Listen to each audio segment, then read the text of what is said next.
worst fire has burned 800 acres. It is 76% contained.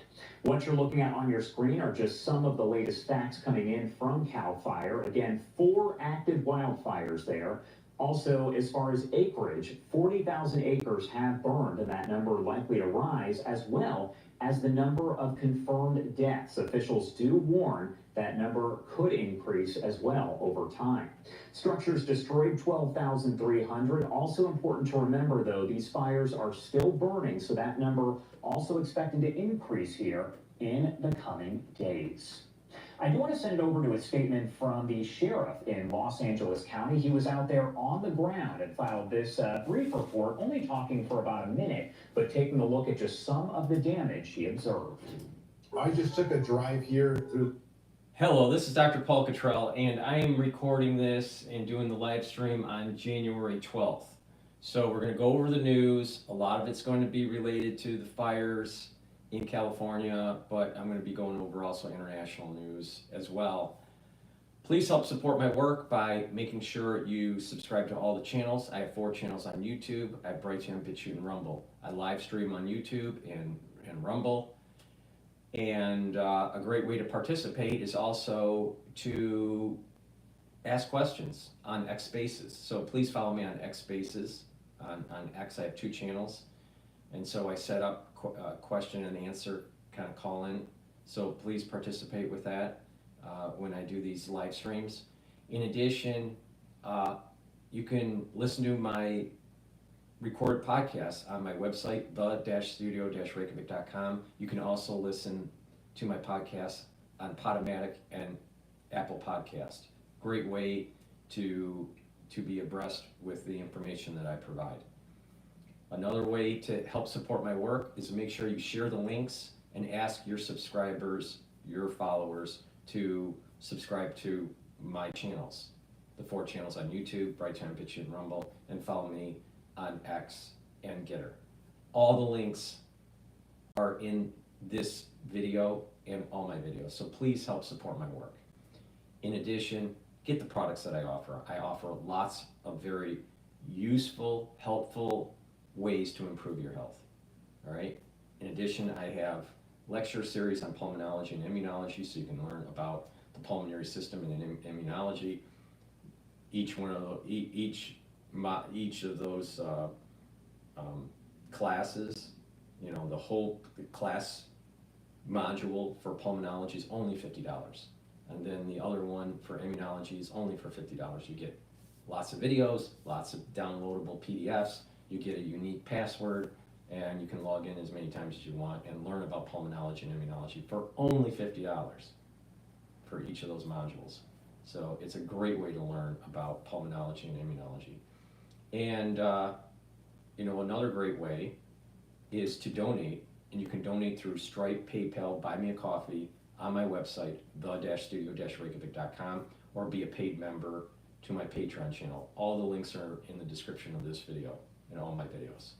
It's through the donations and the ones that subscribe to Patreon that allow me to create these videos that are for free for anyone to consume. So please help support my work, but better yet, also get the products that I offer. Let me just briefly go over a couple of products before we start the video. I partnered up with Rainbow Herbals, and we've created these great multi-purpose deodorant bars for males and females. You can get it in peppermint, lavender, and tea tree, and in citrus. Again, these deodorants are dual purpose. You use them as a deodorant every day, but they also help to detoxify your body. Why? Because of the ingredients that are in them. It's made from essential oils from the Himalayas, extremely high quality natural ingredients. There's no aluminum and there's no baking soda in these deodorant bars. So get a couple bars for your household. It's for males and females, help to detoxify your body and use it as a deodorant. Very high quality. Please go to my store, the-studio-reykjavik.com. The link is in the description of this video. Another great product that people need to start paying attention to because of what they're spraying in the air, what they have sprayed on your food, the GMOs, the problems with packaged food, processed foods, the problem with the water supply, you need to detoxify your body. You're surrounded by chemicals and toxins that build up in your body, and you need ways to get rid of them. So a great way to get rid of toxins is zeolite. Zeolite will remove heavy metals, toxins, and chemicals from your body. It'll bind to the toxin or the chemical, and what will happen is that you'll be able to urinate it out into 6 to 8 hours roughly. You should be taking it every day. So take zeolite every day. Just take a couple drops underneath your tongue, drink it with filtered water, just a couple drops, small drops, every day, year round. There's some people that don't want to take it year round and they just want to detox a short amount of time throughout the year, maybe once or twice a year. A great way to do that is to take maybe 4 or 5 drops underneath your tongue, just small drops. Drink the filtered water each day until the bottle is done, and then do that once or twice a year. It's up to you, but it is better to take it every day. So please go to my store, the-studio-reykjavik.com, and get the zeolite. This is a very high quality way to detoxify your body. And guess what? You're surrounded by a lot of chemicals. So make sure you filter your water, make sure you reduce the processed foods that you eat higher quality foods, and also clean your household and remove toxic cleaning agents that are in your cupboards or in your garage or in your basement, because those do degas, they get into the air and you breathe them in, and those chemicals do get into your system and disrupt your endocrine system and your immune system. So it's about reducing as much as you can the intake of these toxic chemicals, and then taking things like zeolite and detoxifying your body and eating healthy and improving your health, that will allow you to go through this whole detoxification process. But detoxifying your body is really important. Now we're at the beginning of the year. It's a great way to just start, okay, time to reboot, time to, get healthy, and, start getting in the mindset of doing a detox. So please go to my store, the-studio-reykjavik.com. I'll be talking about other products that help the detoxification process and help to boost up your endocrine and your immune system later in the broadcast. All right, let's go to live now about the fires. Now, I do have a take on this. I did a post on X about LA, and a lot of people don't realize that there's not going to be a quick rebuild. Lots of infrastructure has been destroyed. It's going to take years to fix the infrastructure. That's electrical, that's gas, that's water, right? So infrastructure has to be rebuilt. In addition, the permits for each building take approximately, in the best of cases, 9 months. Now, people would say, well, they can fast track the permits. I don't think they're going to be fast tracking the permits, because they're going to be overloaded with the number of permits that have to be looked over. So it's going to take about 9 months for permits. It takes approximately, once you start to break ground, right, it's going to take approximately 2 years. Typically 2 years to build. So you got 2 years plus the 9 months, so that's almost 3 years in a good situation. But because there's going to be such a large demand, the cost to rebuild is going to be higher. The number of construction workers won't be available, so there will be delays and cost overruns. The insurance isn't going to be there to help rebuild. And materials will be in short supply in the area. So it's going to take years, if not decades, to rebuild LA. Years or decades. It's not going to be a quick fix. It's not going to be a quick fix. Many people won't be able to afford to rebuild, and they move out. The problem that's happening, that people are saying in the LA area, is that now rental properties outside of the fire zones, so cities outside of LA, all right, rental properties are going up in cost, and people that have had homes for sale around the LA area, outside of the LA area, haven't been selling. But the brokers, the real estate brokers are saying that there's going to be an uptick of people buying these homes. All right, so cost of living is going to go up because there's a lot of people that need homes and the supply is down. So in the short run, and maybe even the medium term run, housing costs are going to go up in the LA area. All right, so just keep that in mind. So there's going to be a lot of people that can't afford it and they're going to have to move out. Now, some people stay in that area because of family or maybe work or whatever it is, but cost of living is going to go up, and the society isn't going to be rebooted really quickly. It's going to take years, if not decades, to rebuild LA. Now, the question is, and I heard this from Biden, that there's going to be federal funds that help for the rebuild. Well, where was the effort from the federal government to help with the people during the flood in the southeast of the country? Well, that was primarily Republicans, right? And Trump supporters. So the federal government didn't care too much about it. And you heard the stories that FEMA was holding back on helping, and FEMA didn't have funds and all this stuff. Then all of a sudden, there's tons of money to help LA. Here's the problem, okay? The Democratic Party is going to lose in the midterm elections if they don't get funder money.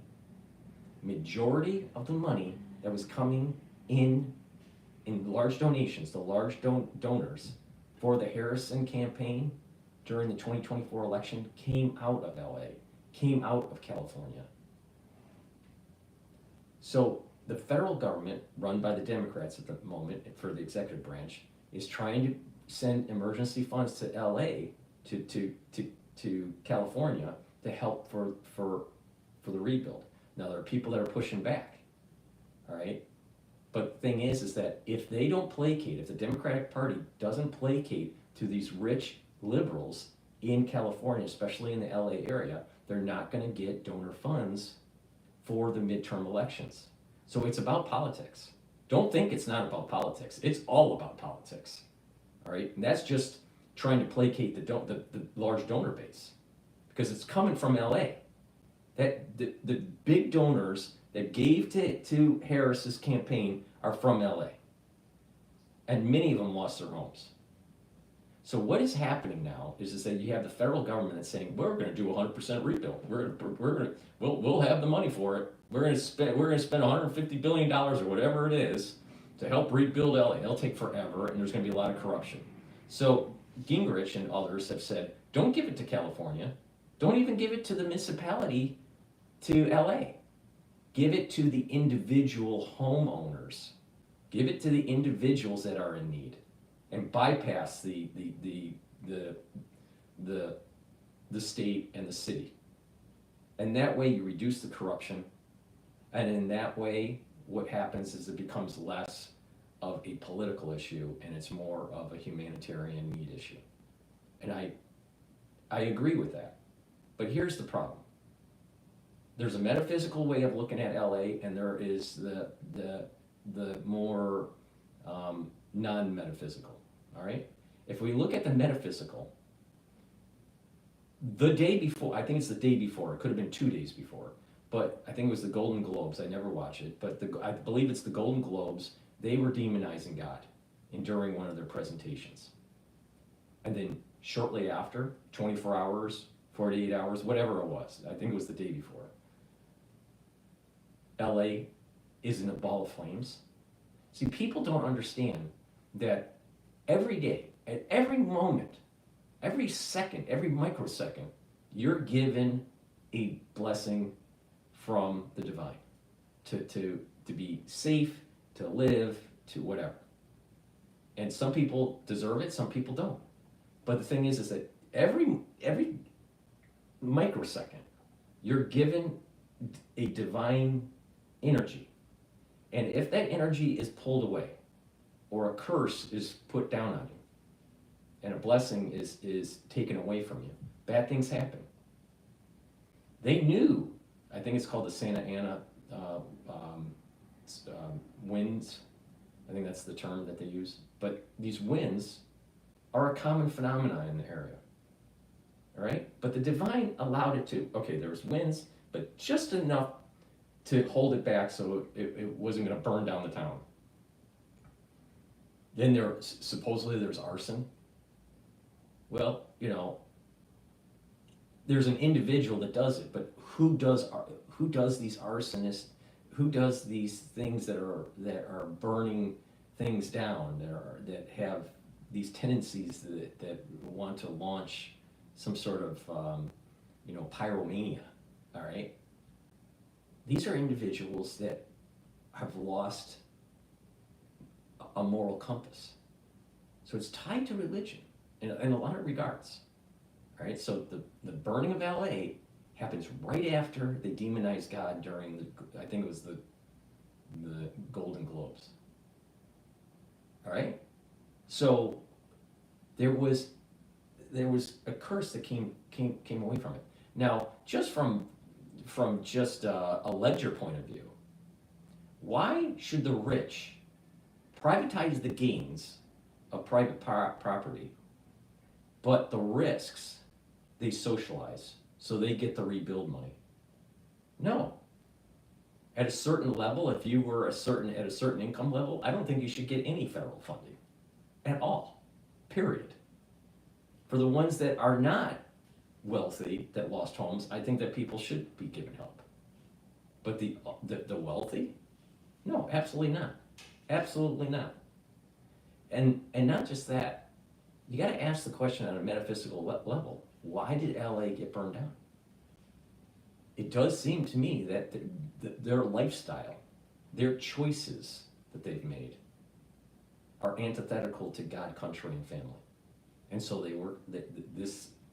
the blessing was taken away, and the Santa Ana storm was allowed to take hold, and there was an arsonist, supposedly, and a fire broke out. All the ingredients were there. Now, God, if they wanted to set a blessing on LA, which he didn't, but if he wanted to, he could have prevented the arsonist from lighting the fire or calmed down the Santa Ana storm. But he didn't. And they kept on demonizing. I'm telling you, it's about the three pillars: God, country, and family. And if you have a society in the aggregate that demonizes one or all of those pillars, you have a society that is evil. So it's going to take a long time to rebuild LA. It's not worth rebuilding LA. And it shouldn't be done with taxpayer money to be used in a corruptive way through the state or the city. And it shouldn't be helping multimillionaires or billionaires. It should be helping the ones that are in need. Then you add in the poor management of preparing for something like this, where they didn't have the reservoir filled, the fire hydrants had low pressure or no pressure. So, they chose certain liberal policies over proper, basic societal preparation in disaster, fire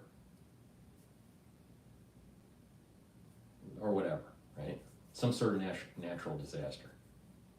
Ill-prepared, totally ill-prepared, to the point where now we have the Canadian firefighters coming in and the Mexican firefighters coming in to California, and then you have firefighters that are coming from other states that have to go through an emissions testing to make sure that their fire rig is to California standards. Meanwhile, with all that debris being burnt into the atmosphere, burnt into the air, all that emissions from LA has offset all the gains with EV. All of it. So what's the point of even the emissions for the fire rigs coming from other states? the liberal mind is literally destroying this country. And this is why, sometimes you just need, because of poor policy, you need for the society to fail instead of trying to prop it up. Now, for the ones that are rich, they shouldn't be getting help from the government at all. They should rebuild themselves. But the thing is here's where as I said, here's where the politics comes in. The Democratic Party needs that donor money from the LA area, the rich aristocracy, that aristocracy that's coming, that celebrity world from LA feeds the Democratic machine. And in the last election cycle, it was in the tune of around $1.5 billion. So if they had the money to fund and prop up a failed campaign for Harris, I'm sure they have the money to rebuild their society. All right? So they don't need the government money. But there are people that live around in that area that are not rich, that have lost everything. So they need help. The rich, they don't need help. They really don't. All right? So, just from bad policy, bad societal policy of the liberals created an environment that set in motion to not be able to handle a disaster. And a disaster happens, and voila. And that's independent of if you believe in the metaphysics of this. I personally think that there is a metaphysical component to this, that society demonizes God, country, and family so much in the aggregate that it was cursed. And, I warn people that after October 7th, 2023, that, America is going to be cursed and blessed. And it depends on what side you want to go on. And it goes back to the soul roots, and I've said this multiple times. There's the Jacob soul root and there's the Esau soul root. And when Esau splits and part of Esau turns positive, part of Esau turns negative. All right? So it's the head of Esau that's positive and the body of Esau that's negative. So, but the reality of the situation is that America as a country, there is a soul root that feeds the country its source of energy and its source of blessing and curse. All right? And it's a mixture of Jacob and Esau. But the complication is as we're moving towards these tumultuous times, there is this polarization of Esau's soul root where it's a positive and a negative. And the positive aligns itself with Jacob, the negative ends up dying, gets killed. There's literally a decapitation of Esau.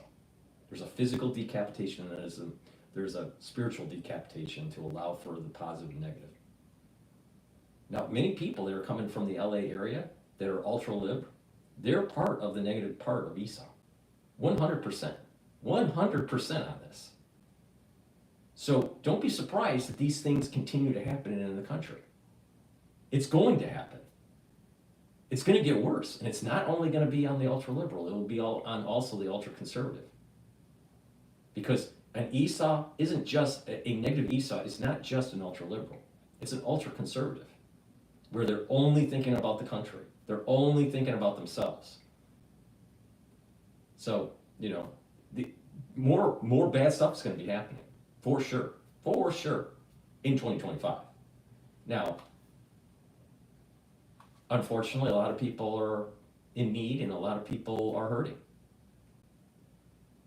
But the thing is we're living in tumultuous times.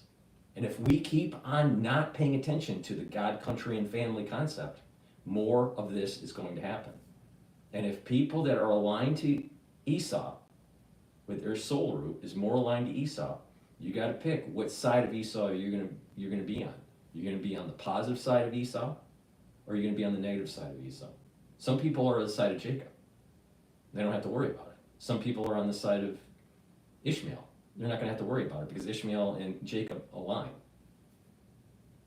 So the brothers of Abraham aligned to fight Esau, but only the negative side of Esau, because part of Esau actually repents. That's the positive Esau.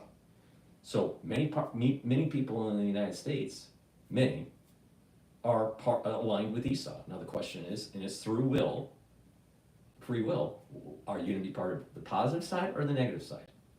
Esau's getting decapitated. So what side do you want to be on? But people won't pay attention, and more of this will happen. All right, so let's go to the update from Live Now. So folks can get a better look at it. Can you explain to me, and you'll see it in a second, essentially what we are looking at? Sure. So we heard a lot of screaming coming from outside, and these two gentlemen were very heated in their exchange. And so we stepped outside to see what was happening, and the first thing we noticed is one of the men is holding a blowtorch, and the other man is like, he's trying to start a fire. He just tried to start a fire. On my low line. Yeah, and so we're trying to figure out, all right, what's happening, what's going on, why is this guy walking around with a blowtorch, and he does not. I'm like, when we first stepped outside, we were like, hey man, just set the blowtorch down and let's figure out what's happening. And like, he was not gonna set the blowtorch down no matter what, and it wasn't gonna happen. And we're like, hey, let's figure out what's happening, put the blowtorch down, we can all talk, let's figure this out. So this seems like that this is really arson, and a group of people are coordinating to create the arson. But it goes back to what I said, that doesn't nullify the metaphysics. God's allowing these arsonists to take place.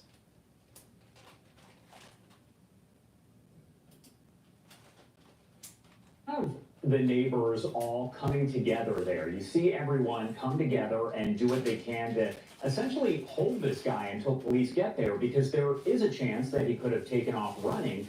What did it mean to see all of the neighbors kind of come together here? I mean, that's the upside of the crisis is you get everyone kind of coming together and trying to watch out for your friends and your neighbors and work as a team and try to keep your children, your family safe. And then you start asking, well, there were these fires at the greeneries and at the butcher shops last year and the year before. There's an attack on our food storage. Are there cells that are attacking America? And the chances are the answer is yes. Now, where do these cells come from? Probably because of porous border. Now, that goes all the way back to ultra-liberal policies. Again, if you demonize God, religion, and country, you're going to have problems. So we probably have cells that are going on, that are attacking America. Los Angeles County. Chris and Kim, thank you so much for taking the time to join us here and discuss just a little bit And I'll more tell you about what, this video. this is not the 9/11, but I'll tell you, because of the porous borders, we are approaching a 9/11 moment.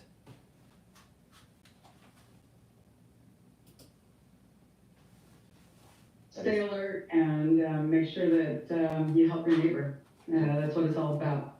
That is definitely all very good advice. Thank you again for taking the time to join us, and please stay safe. Thank Thank you you. so much.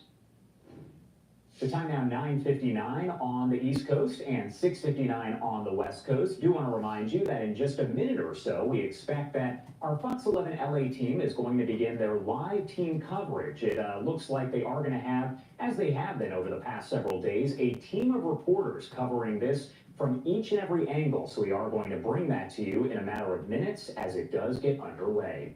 In the meantime, do want to remind you of some of the latest information that is coming in from CAL FIRE at this point. And by the way, we do expect an update here from them in just about an hour.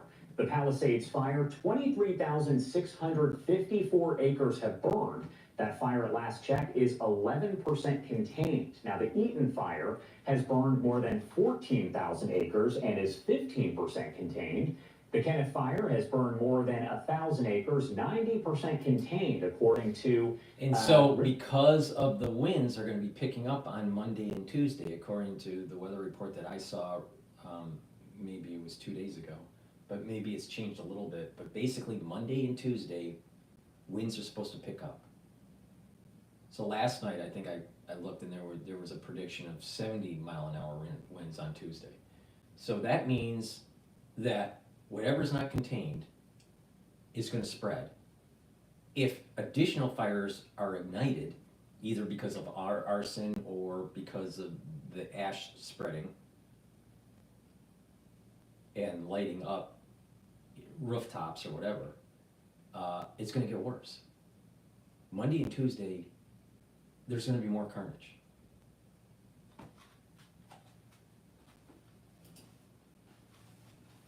Fire, where firefighters are slowly gaining the upper hand.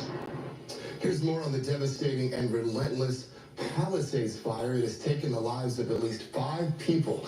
That number, of course, is expected to go up. 150,000 residents are currently displaced, some 12,000 structures destroyed or damaged, and firefighters have made progress, though, thanks to calmer winds. But, unfortunately, new Santa Ana gusts are on their way. National Guard troops are helping, and police are warning looters that they will be prosecuted. And firefighters battling the Eaton fire, working overnight to create more fire breaks. Containment now up from 15 to 27%. But just a few hours ago, we saw that fire flare up once again near Angeles Crest Highway and Altadena Drive. Eaton so far has burned through over 14,000 acres, destroying 1,200 structures, and it's now threatening at least 40,000 more. Now think about this. The amount of destruction that has happened is more than 2 Manhattans. It's going to take a long time to rebuild. A long time. A long time. This is not something that's going to be quick. Now, I want to go to Fox and I want to hear what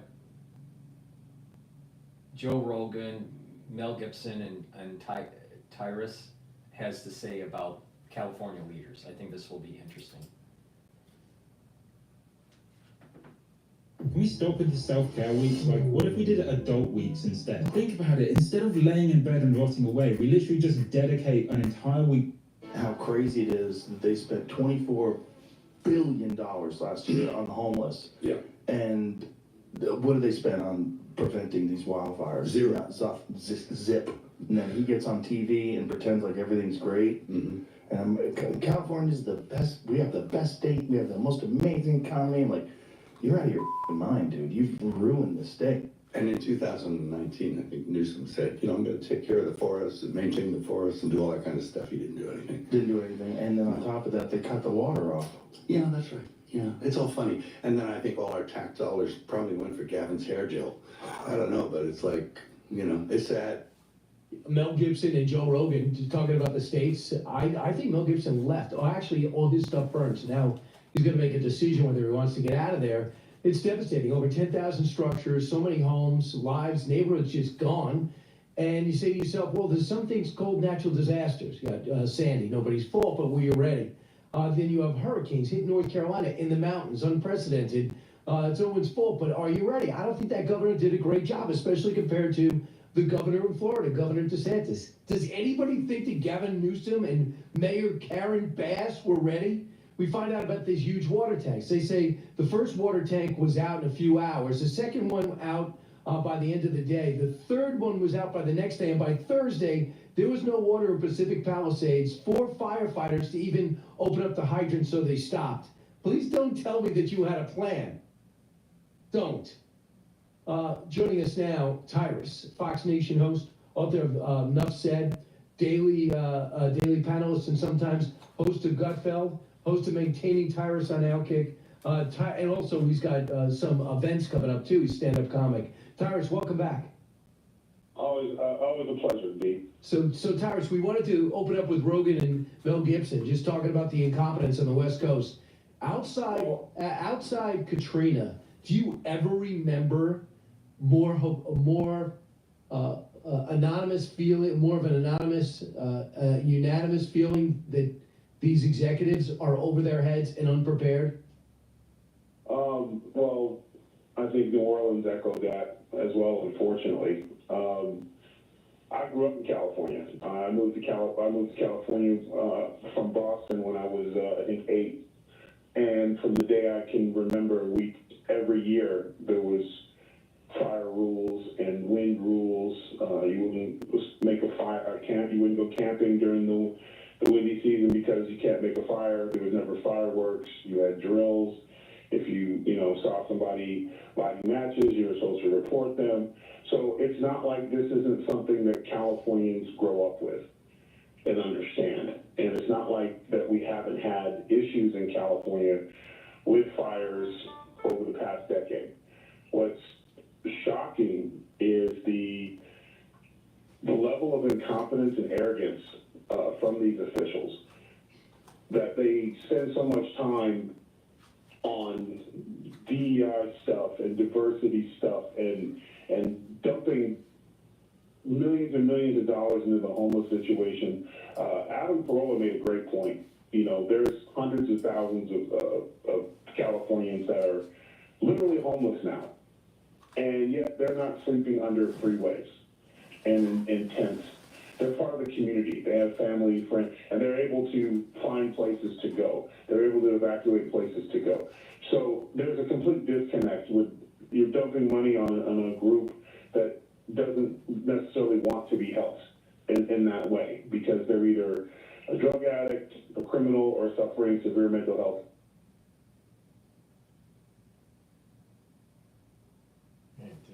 Well, for a forensic accountant to look to see where that money's really going. You have the same thing in New York with the previous, mayor, I can't remember the tall, goofy guy no one liked. De Blasio.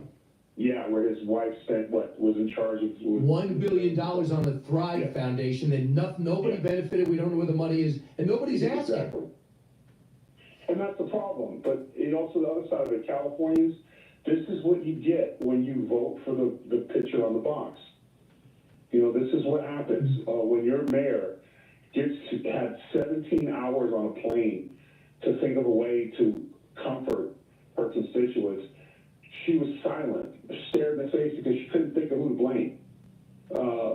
And that's what it is. They all passed the buck. And Newsom, I think the most telling video was the lady who ran him down as he was trying to get away from her, trying to get in his car. His hand was on the doorknob when she turned the corner, and then he tried to tell her that he was on the phone with the president, and then she said, "Put him on speaker." And he lied right to her face. Yeah, he goes, I can't get through.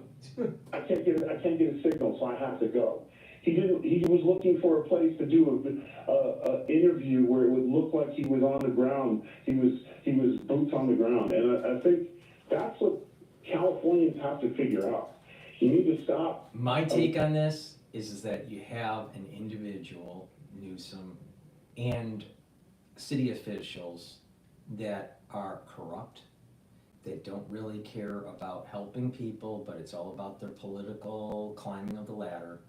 And you create an environment where you're not prepared for an emergency like this, and you have a society that demonizes God. You have a society that demonizes country, and you have a society that demonizes family. Don't be surprised that those are all the ingredients for a major disaster.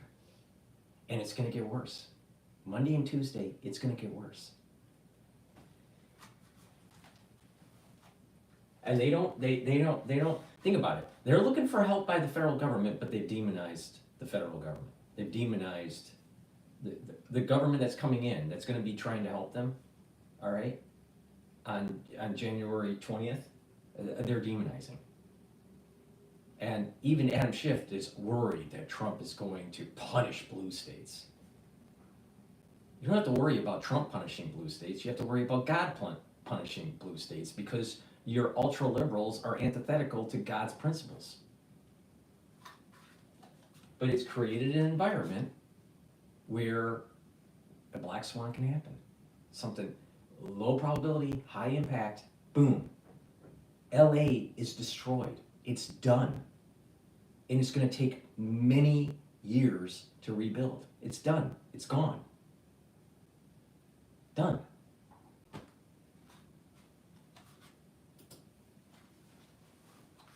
People based on the boxes they check, and hit the resume.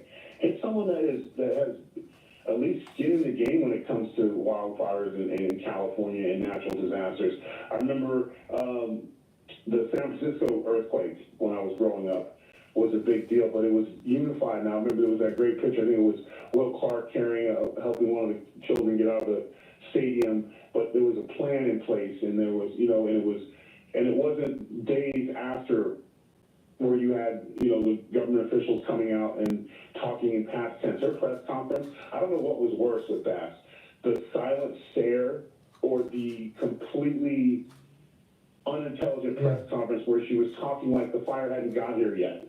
So here it is. Listen to this. Cut 12. We did not see a single fire engine. We watched as Good Samaritans guided traffic. There was fear and there was a lot of confusion.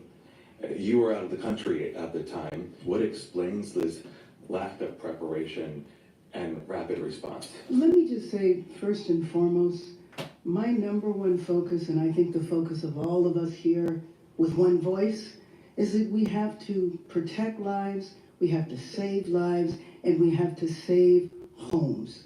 Rest assured that when But that's only after the fact. They should have had that mindset before the fires.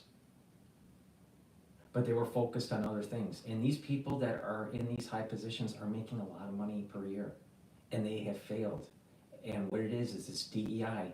DEI.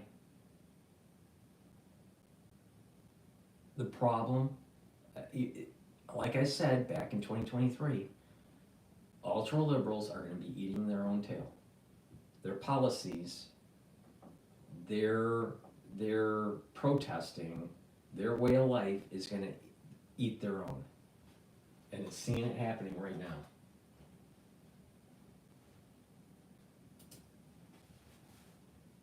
Assured, let me finish. Rest assured, when that is done, when we are safe, when lives have been saved. Enough. We'll go back and do a forensics on what went wrong. I don't believe for a second that those water tanks were full, number one. No, they weren't. And number two is the president said that the electric went off and the pump stopped. That's why the hydrants didn't get anything. Did you tell the governor that, genius? Because he's never said a word about that. Where'd you get that from? The part that I loved the best was that she was reading her prepared statement, not the question. Right. And the reporter did a great job, and I'm glad to see, maybe because the journalist was affected, that they're asking follow-up questions of the left again. And he hit her with, it's too late, it already happened. And she's like, let me finish. And she had to be aggressive, and because he was being misogynistic, I guess, by questioning her. I guess no one told her that she was the friggin' mayor. And she kept going with her statement, and that's perfect. Cut it off. They're unprepared, and this is a growing trend again. New Orleans, the nightmare, and then you get the politician is in there, and they say, well, we had a plan, but the terrorists beat our plan. In New Orleans.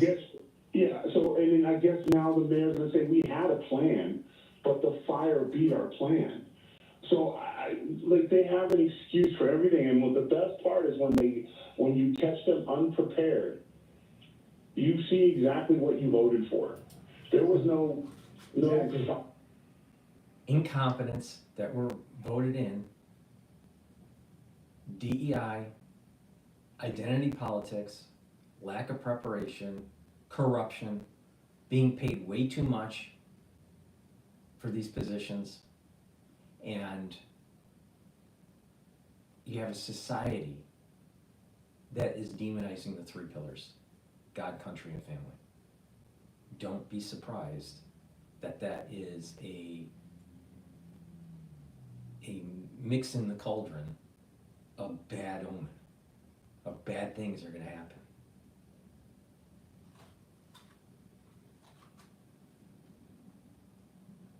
It's terrible. It's so sad. It's so sad, and it has to happen like this. But you know what?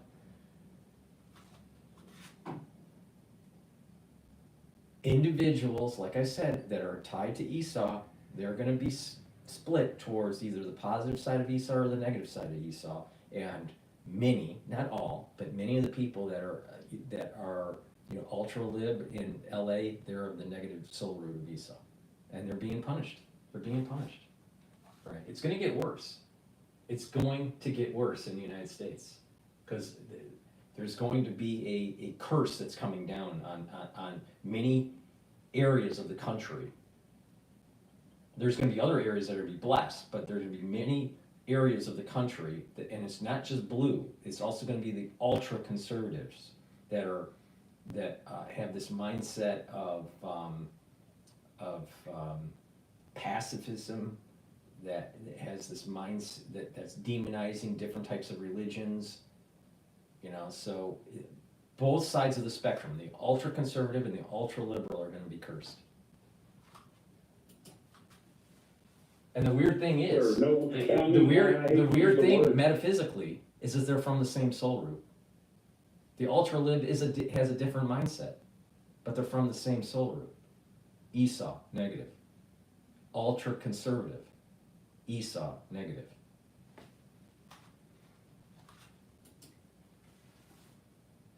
No fire in her, like we're going to fix this. And I've been on the plane for what were you doing on the plane for 17 hours that you couldn't come up with a way to say you were sorry? I mean, the only thing we didn't get was their patented thoughts and prayers.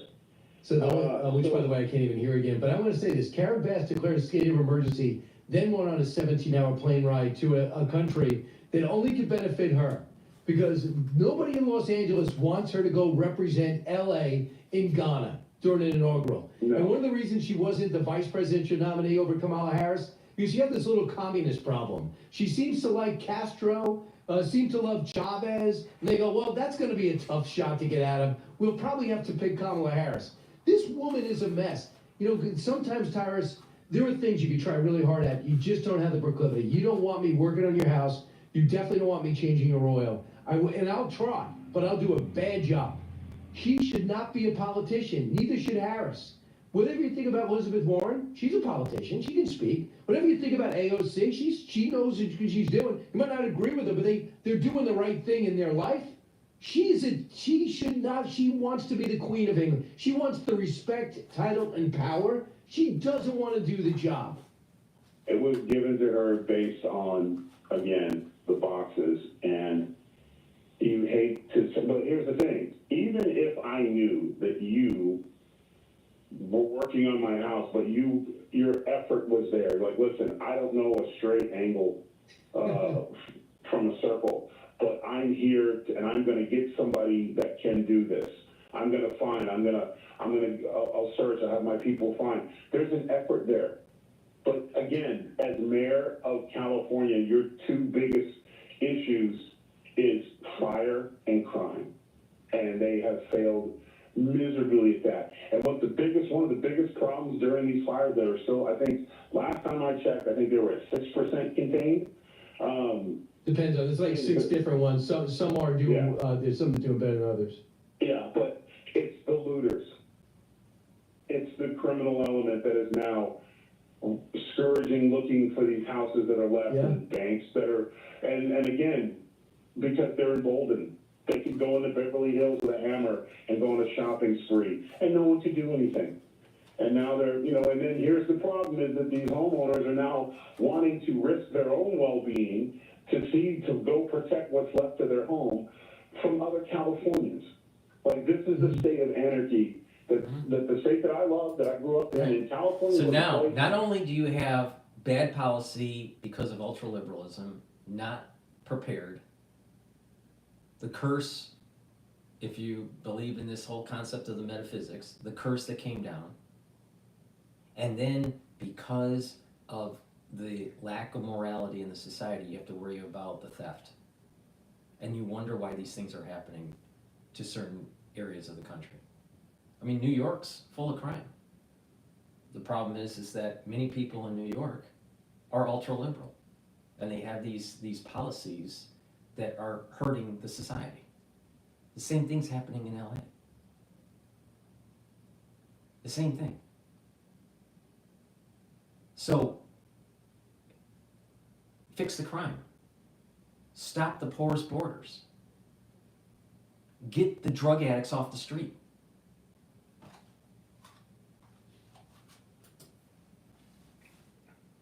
one of the California's a coolest places in the shithole world. now. You know why? Because you could literally go to the beach on Saturday, go to the mountains on Sunday, Monday hit the desert, you know, and then go down and be in the city. It had everything for everyone, and they have turned it into, it is just, it's successful. Venice, the place where I got my big break, and where I trained to lift weights and it was one of the places where I got my big break in entertainment and stuff. I can't bring my kids there to show them the wall with Arnold Schwarzenegger and Lou Ferrigno and all, you know, the great and the actors and the history, because I got to walk through Homeless Row to get there, and I'm not subjecting my kids to that. Bus stops are hotels, and you know, you see the drug addicts everywhere. It's horrible. Right. So when you've let this place, at one point, Dr. Drew was concerned about bubonic plague in California. So, I mean, this is what these guys have done, but there's never eyes on it. New Orleans, even worse. No one ever questioned the mayor is corrupt. The lady has a career of an ineptness, but they always seem to find each other, and now we've had horrible things happen, and their best answer is, well, President Trump's making it political. You're damn right it's political. Well, you know what they say. You know what they say about addicts. You got to hit rock bottom. You have no other options. Then you got to make choices. Yeah. This could be the rock bottom where people turn around and say, as Justine Bateman said last night to Jesse, he goes, "We got to stop looking at an R&D next to their name and look at competence." And I look at this guy Rick Caruso. I can't do his unauthorized biography, but do you know he was president of Water and Gas, as well as being a self-made multimillionaire? Don't you want that guy? Do you know that he hired his own firefighters? Whatever you think of that.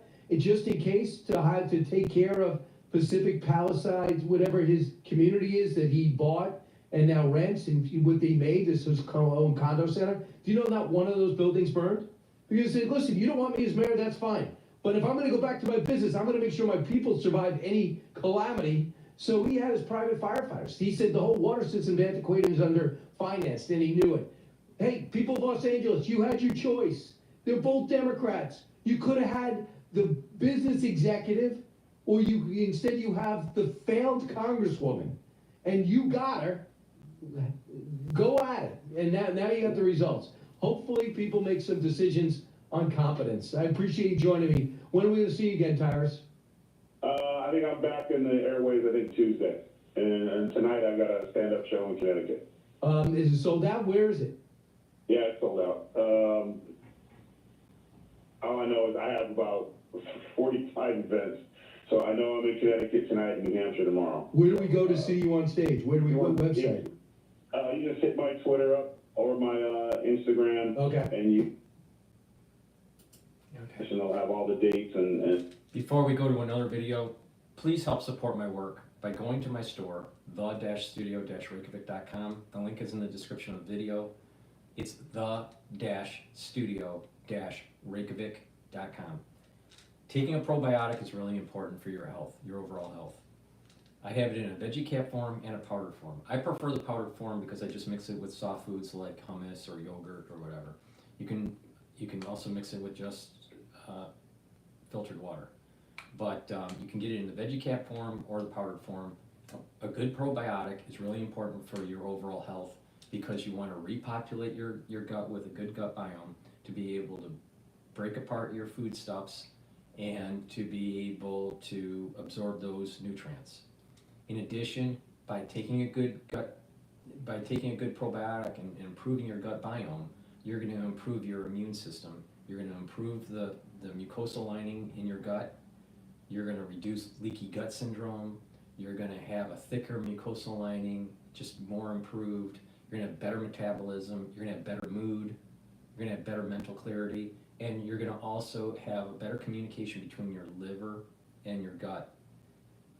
Your liver detoxifies your body. If you have an unhealthy liver, it's problematic. All right? So good gut biome also helps with the liver. In addition, having a good gut biome will help with your skin, with your hair, with your nails. You can see manifestations of a bad gut biome by looking at people's skin. So please go to my store, the-studio-reykjavik.com, get the powdered version or the veggie cap version. Take it every day, improve your gut biome, and improve your health and your metabolism. And by bringing down that inflammation, you're going to be improving your immune system. Another great product that I have on my store is the structural nano silver soaps. So go to the store, get a couple bars of the charcoal tea tree. It's very high quality, way better than anything you're going to be getting from Procter & Gamble. So please go to my store, the-studio-reykjavik.com, and get the structural nano silver soaps. Get a couple bars for your household, very high quality. And another great product that I have, when you get older, you start to atrophy muscle. All right, around age 40, you start atrophying muscle. So it's important to do some resistance training, but also proper supplementation. And that proper supplementation is Myotrol. Myotrol will help you build muscle and also maintain muscle, especially when you're older. It also helps to improve the mitochondrial health, so you have more ATP. You need lots of ATP to maintain muscle. In addition, if you're an athlete, either young or older, taking Myotrol will help to improve your strength and musculature. This has flavonoids, polyphenols, and lignans. So it has antioxidants. It's going to bring down inflammation. It's going to improve your mitochondrial health and help build your muscles. This works really well with gladiator barley, which is a protein, and this stacks really well with Boomer Boost. So please pay attention to the stacks, but you can take Myotrol by itself to help build up muscle, but it works really well. There's an added benefit when you mix it with Boomer Boost and gladiator barley on my store, the-studio-reykjavik.com, especially if you're an athlete. It's really important. When you're older, you need to maintain muscle. A lot of people don't realize that a lot of the problems that people start having with their back is because they're losing musculature and they're not working out and not doing resistance training and doing back muscle exercises and stretching. But when you're taking Myotrol and you're doing these back exercises, stretching and weight lifts, then what's going to happen is that your posture is going to increase, and the skeletal muscle skeletal structure will improve, your posture will improve, and what will happen is you're reducing the chances of, that shrinking of the vertebrae, collapsing the vertebrae, and you curling over forward. All right. So when you look at people that are older in geriatrics, they're shorter and they're move forward with their back. Well, you can reduce that by taking Myotrol, doing the back exercises and the stretching. All right, and doing resistance training, building up muscle. And when you do that, over time, what you're going to start noticing is your back is improving, the posture is improving. You're getting better flow of your blood. You're getting better flow of your lymphatic system, and you're getting healthier by doing this. It takes time, but if you let your body atrophy, you're going to start having these other problems. And so you start losing muscle, you move around less, you lose bone density, you fall, break your hip, 3 weeks later you're dead. All right? You don't want to do that. So take my advice, start taking Myotrol, do some resistance training, some back exercises and stretching, and it works even better when you mix it with the gladiator barley and the Boomer Boost. Go to my store, the-studio-reykjavik.com. Now, if you don't want to take my advice, just look at people that are older, that don't do these types of things that I'm talking about. Supplementation and exercise and moving around and stretching. Those types of geriatric patients, they all have very similar problems. They have gait issues, they're shrinking, their curvature of the back is increasing, and they have bone density loss. It's up to you. Pay attention or don't pay attention. But you pay attention, you're going to be much healthier in your geriatric years. You don't pay attention, you're going to have problems. Okay, I want to also play. How crazy it is that they spent. I want to play, there was a video of Adam Schiff saying that Trump was, maybe I lost it here, hold on.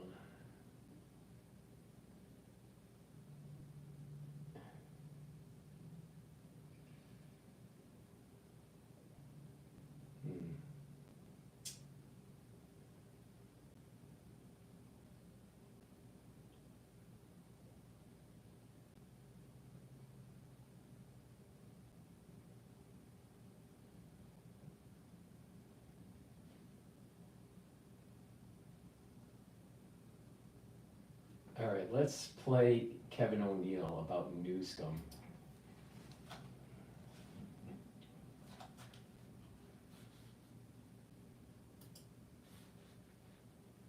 DS01 is the best probiotic on the market. Kevin O'Leary joins me now. Kevin, welcome back to the show. Always good to see you. You just joined Project Liberty's bid to buy TikTok. Now, let's suppose you're successful. What would you do with it if you get it? First of all, strip out the Chinese spyware. That's by the mandate of the order of Congress. But there's so much more potential for this platform in terms of how user data is treated. It's stalled out at 170 million users. We'd like to get it past 200 million, and that means we've got to get everybody back that doesn't trust it, that wouldn't put it on their phone. And the way to do that is to democratize it. Allow people to invest beside us. We've talked about this, Stuart, for almost a year. And we've set that site up now. It's wonderfultiktok.com. You can register your interest. Come into the deal at the same price I'm getting. Number two is make the data owned by the user so that you, if you don't want to share it, you don't have to. But if you do, become our partner and get paid for that. So all of a sudden, all these users find a very sticky platform that's democratic, that's secure, and they get paid. For example, I'm not interested in car ads. I want to learn about watches. So everything about watches, I want to learn. I want to be advertised to, and I want to get paid. You get to do that. The third thing I think everybody's going to find attractive, including Trump, is we're going to open it so that it's interoperative. So if you're posting on Truth Social or on X, click here to populate TikTok. Everybody would want to do that. And we would ask others like Instagram and Meta, let's do the same thing. Let's share two ways. After we've got all that done, on a plane to see Modi in India, let's light up those 210 million users there, Switzerland, France, Canada, Germany, they're going to want the same thing. This thing will become the world's largest television network in a matter of 2 years. Watch it happen. Frank and I have been working on this thing for 2 years. I hope you get it, Mr. Wonderful. Governor Newsom blames the fires on climate change. You blame him. I've been saying that California is in desperate need of a change in politics. What say you? You know, I whimsically said last year, probably with you, that California is a dumpster fire. And sadly, it is a dumpster fire. It's tragic what happened here. Gross mismanagement. We started talking about this with San Francisco, which is a war zone. And now LA, before this, was riddled with crime, people walking in and out of the stores, just stealing stuff. You've documented that forever. It is time for change. Gavin Newsom is a terrible manager. He is the Justin Trudeau of California. He's horrific. And obviously, people should want to make a change and hire somebody else. But I think it goes the other way. I think they're so tired of the rhetoric and the policy and the taxes and the mismanagement. You know, just watching that woman talk about, it's all over the internet now, where is the water pressure in my fire hydrant? To Gavin Newsom, he says, it's a local thing. You can't say that when you're a politician. You have to own the problem. He doesn't even understand that. Time for him to get removed from office immediately. That lady, by the way, is on this show a little later today. Kevin, thanks for joining us this morning. All good stuff, and we will see you again real soon. All right, let's... Zero accounting software help. All right, let's go to Cash Jordan, because this talks about the whole theft issue in New York. Now, you got a theft issue that's going on post-LA fires, or concurrent with LA fires, I should say. But before we do that, let me do a product plug. Please help support my work by improving your health. Follow my protocol to improve your immune system and to slow down the aging process. taking turmeric is a great antioxidant. It soaks up free radicals, but it also brings down inflammation. Ashwagandha also brings down inflammation. It controls cortisol levels, it controls your blood glucose levels, and it works synergistically with turmeric. By taking these together, you're going to improve your immune system and your cardiovascular system. And by bringing down inflammation, by bringing down that chronic inflammation, you're going to age slower. Having chronic inflammation speeds up the aging process and weakens the immune system, because high cortisol levels and constant inflammation is immunosuppressive. You don't want that, all right? High cortisol levels will weaken your immune system. So you need to bring that down. You need to calm it down. So by taking turmeric, you calm down the pro-inflammatory cytokines, you soak up free radicals. Taking ashwagandha root, you're bringing down cortisol levels and controlling your blood glucose levels. Taking them together, it's an added benefit, improves your immune system and your cardiovascular system. Please go to my store, the-studio-reykjavik.com. Another great product that I have is C60. C60 soaks up free radicals.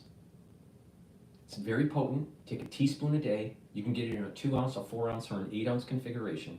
You can get it in avocado oil, extra virgin olive oil, or MCT coconut oil.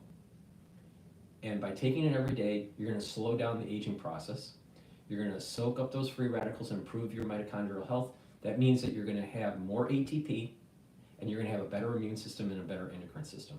So please go to my store, the-studio-reykjavik.com, and get the C60. I'll be talking about this later. This stacks really well with many other supplements, such as NAD+, ubiquinol, NAC, resveratrol, the turmeric and the ashwagandha. I have 3 pillars for the core, and then you add additional supplements. The 3 pillars are neutralize pathogens with structural nanoslowers, soak up free radicals with C60 and strong antioxidants, and bring down inflammation by taking the turmeric, the ashwagandhas, and the lignans. By doing that, you're going to improve your health, you're going to improve your immune system, and you're going to slow down the aging process. So please go to my store, the-studio-reykjavik.com, and get the C60 in avocado oil, extra virgin olive oil, or in MCT coconut oil. Take a teaspoon a day. All right. Let's go to Cash Jordan here. The NYPD is looking for several suspects in a drugstore burglary pattern. Police say these suspects were involved in 8 different incidents where they tried to break into pharmacies by breaking their glass doors or rolling down those heavy security gates. Great, just what we need, a new robbery pattern targeting pharmacies in New York, many of which are having problems staying open. With Walgreens, CVS, and Rite Aid closing a combined 40 locations in 2024 alone, leaving New York with about half the number of pharmacies it had just 10 years ago. Before our leaders thought it would be a good idea to stop sending thieves to jail where they belong. We've spoken to several managers at various drugstores around New York City. Though none would go on camera, all tell us they've seen an increase in thefts. Millions of dollars in stolen goods seized in Queens and put on display for the cameras. The thieves had an eye for cosmetics, beauty products, designer clothing, and accessories. The shoplifting concerns are part of a growing trend in the city, but due to current laws, many of those arrested were released back on the streets to do it again. This man just came in, grabbed a whole bunch of makeup stuff that was on the side, and just ran out. Security tried to stop him, but he was already gone. Raphael and Sean Martez have been getting their prescriptions filled at this Walgreens for at least a year. They believe shoplifting played a role in the store's closure. They have it locked up because sometimes they get boosters that come in there and steal their stuff. I don't know if they're stealing it from here, or they're stealing it from another place to sell it here. These plexiglass screens and all these other inconveniences creates additional friction, and friction is the death of retail. It's like nothing is being done. So do you feel like it's getting bolder? Yes, it definitely is getting bolder.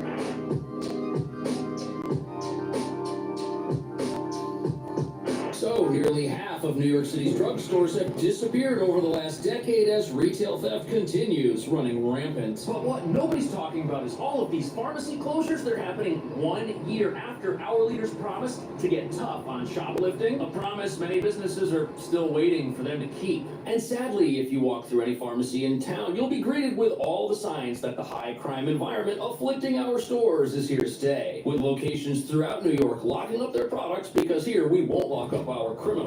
Because stealing here's been decriminalized, making New York a breeding ground for professional criminals who take things that aren't theirs and then sell them on the internet or on the side of the street somewhere. Perpetually funding illegal retail arbitrage businesses that will exist as long as shoplifting here remains a non-jailable misdemeanor, provided it's peaceful shoplifting that doesn't escalate to a physical altercation with another person. As for some reason, our criminal sympathizer leaders don't think destroying security barriers or cutting security tags counts as violent behavior. And that brings us to the real reason why New York is losing so many pharmacies, leaving many neighborhoods without a viable alternative to get things like prescription medication or everyday basic items. Many of these businesses were already struggling for a variety of reasons, and as retail theft continues to creep up, it erodes whatever was left in the store's margins, leaving them no choice but to shut down. Something Walgreens alone did 22 times last year, leaving it with just 189 locations left in New York. However, as you're about to see, retail theft isn't just a problem for pharmacies that end up closing. It also raises the cost of living for every New Yorker, even those who already buy everything online from places like Amazon, revealing that as criminals loot and destroy these businesses, they're actually destroying New York City itself.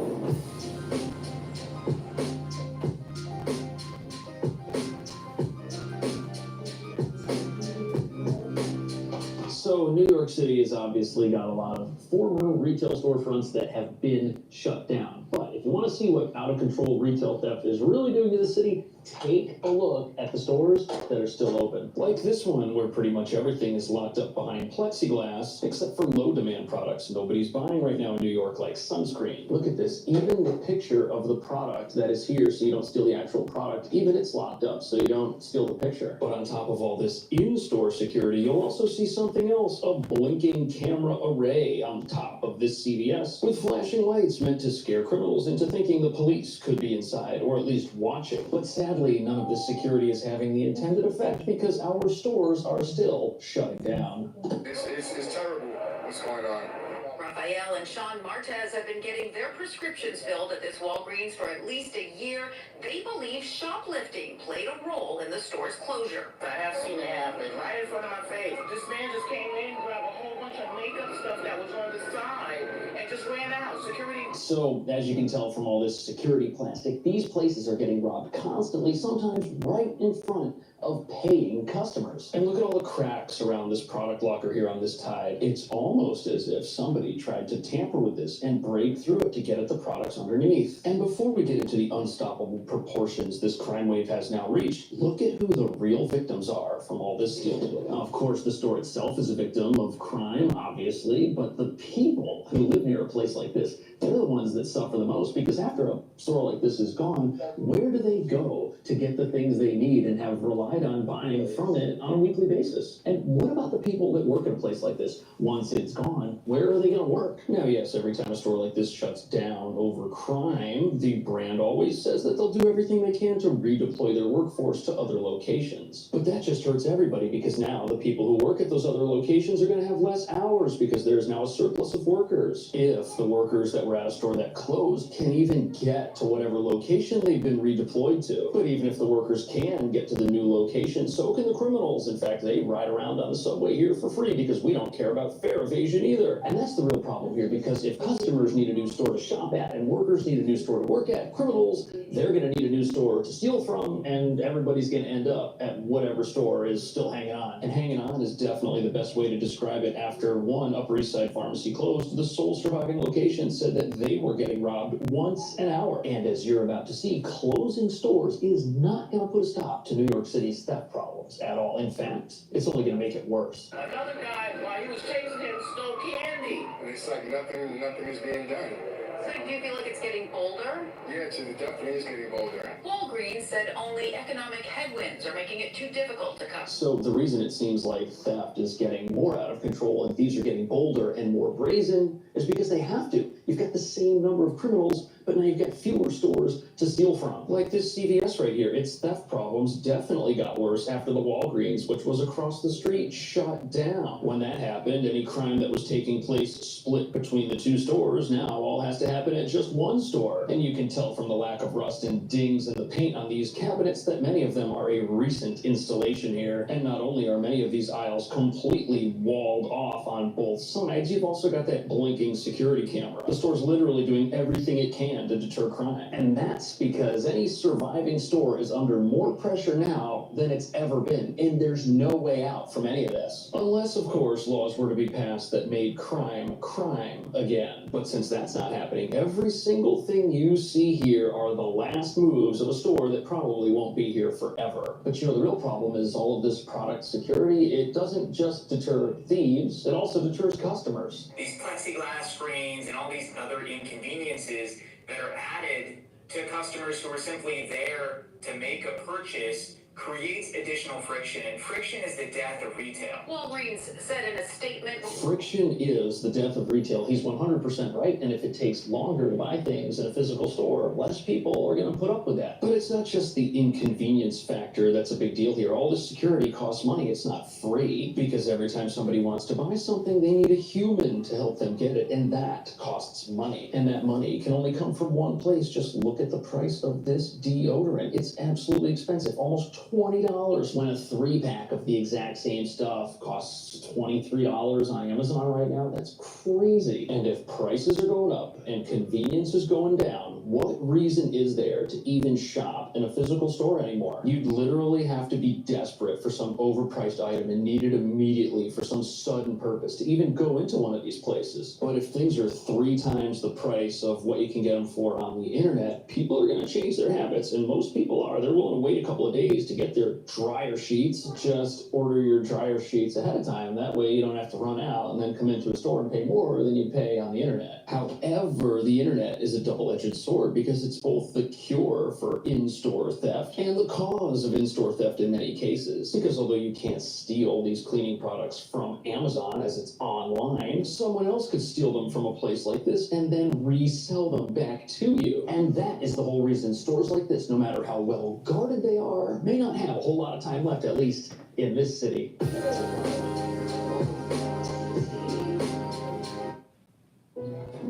Okta simplifies user enrollment by providing seamless customer identity and access management, so... In other words, Okta helps your customers sign up in a snap.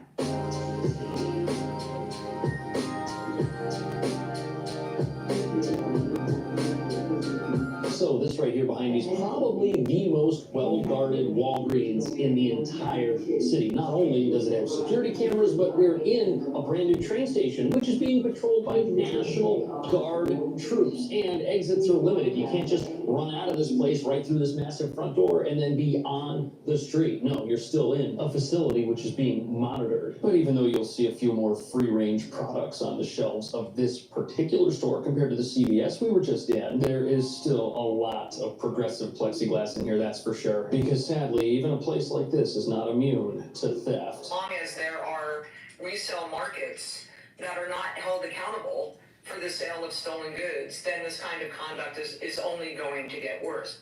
Here's how it works.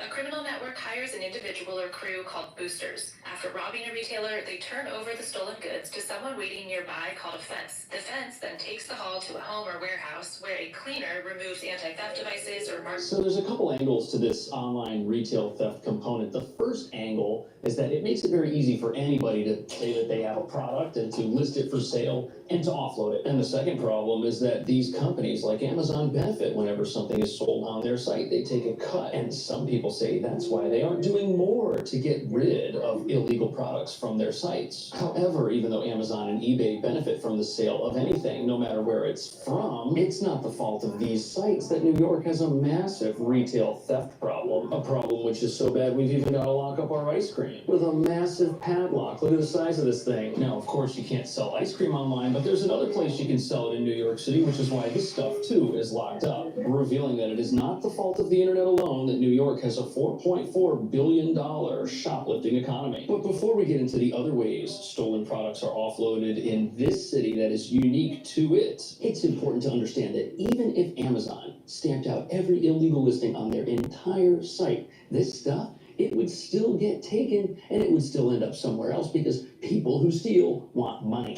And even though Amazon and eBay probably should be doing more to keep the sale of illicit goods from taking place on their platforms, the real problem is places like New York aren't doing enough to stop criminals from taking things in the first place. Here's an example of a serial shoplifter with over 100 arrests. How is this even allowed to happen? How is somebody allowed to commit 100 crimes and still be walking around on the streets? And how are we supposed to expect this? This is what I'm saying about the God, country, and family. If you have lost ethics with what between right and wrong, especially with theft, you are not aligning yourself with spirituality, and so you have a society that is devolving.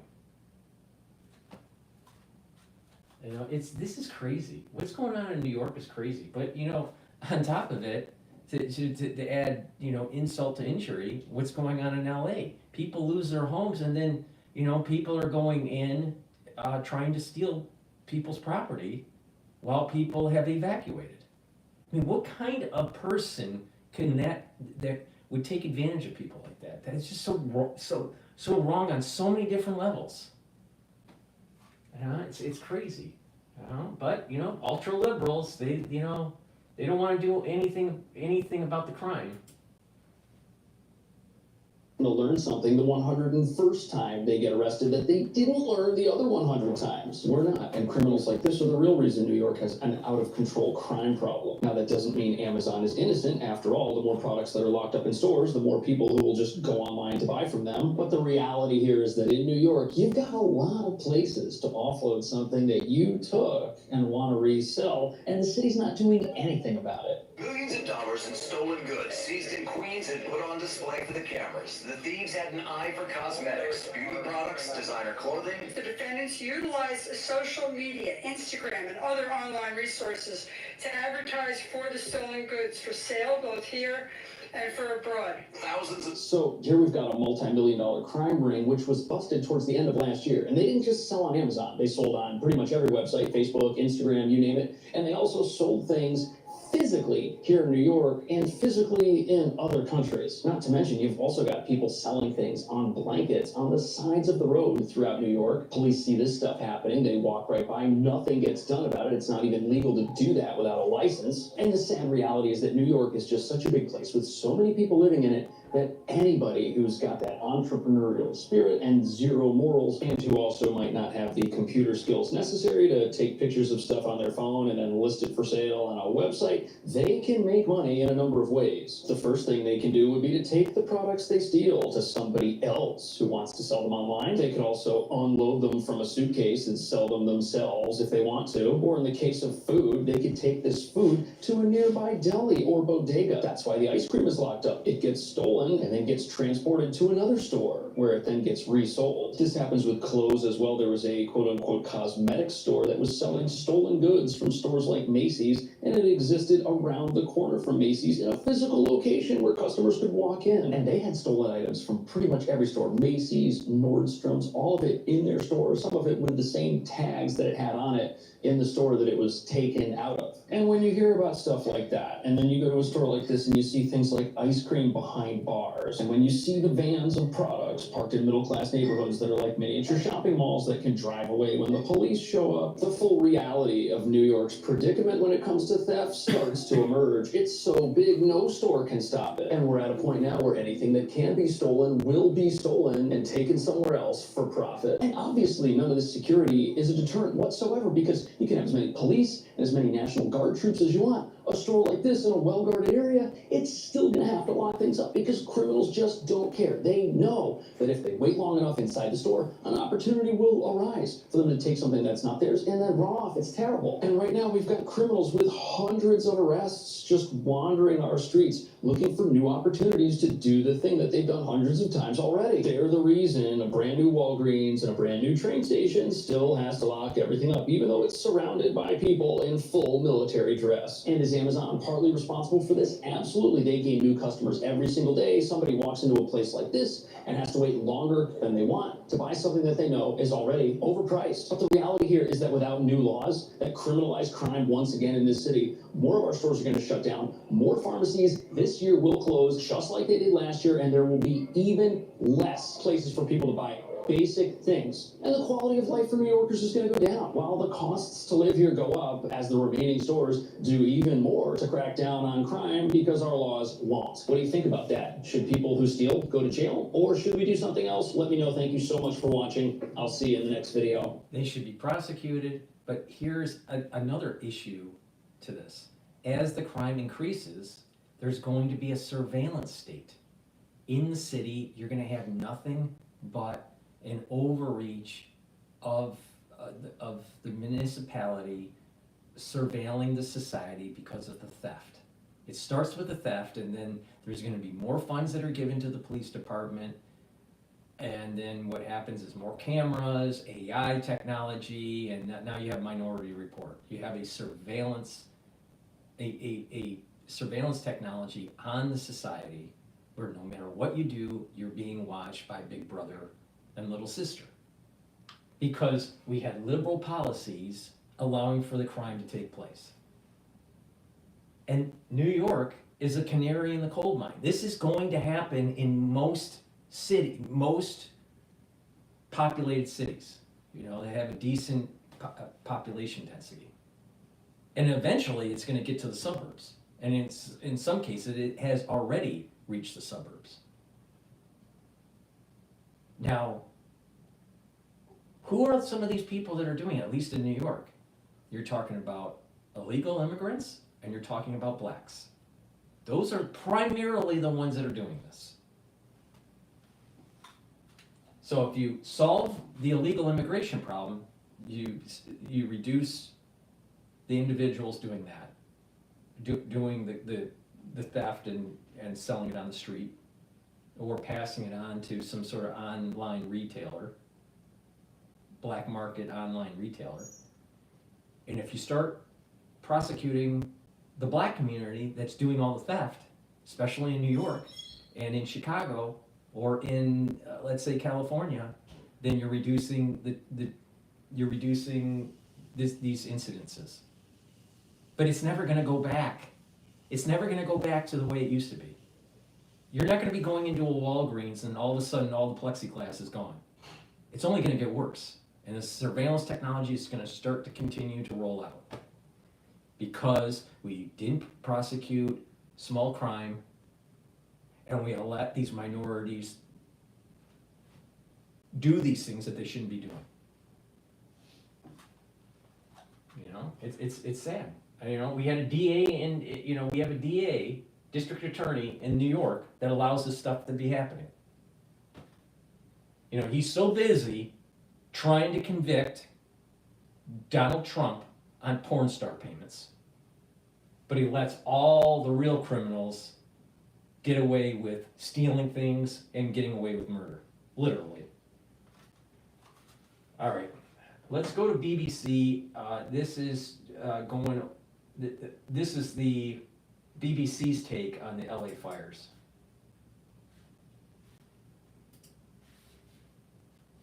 And a dozen are missing after 5 days of these devastating fires.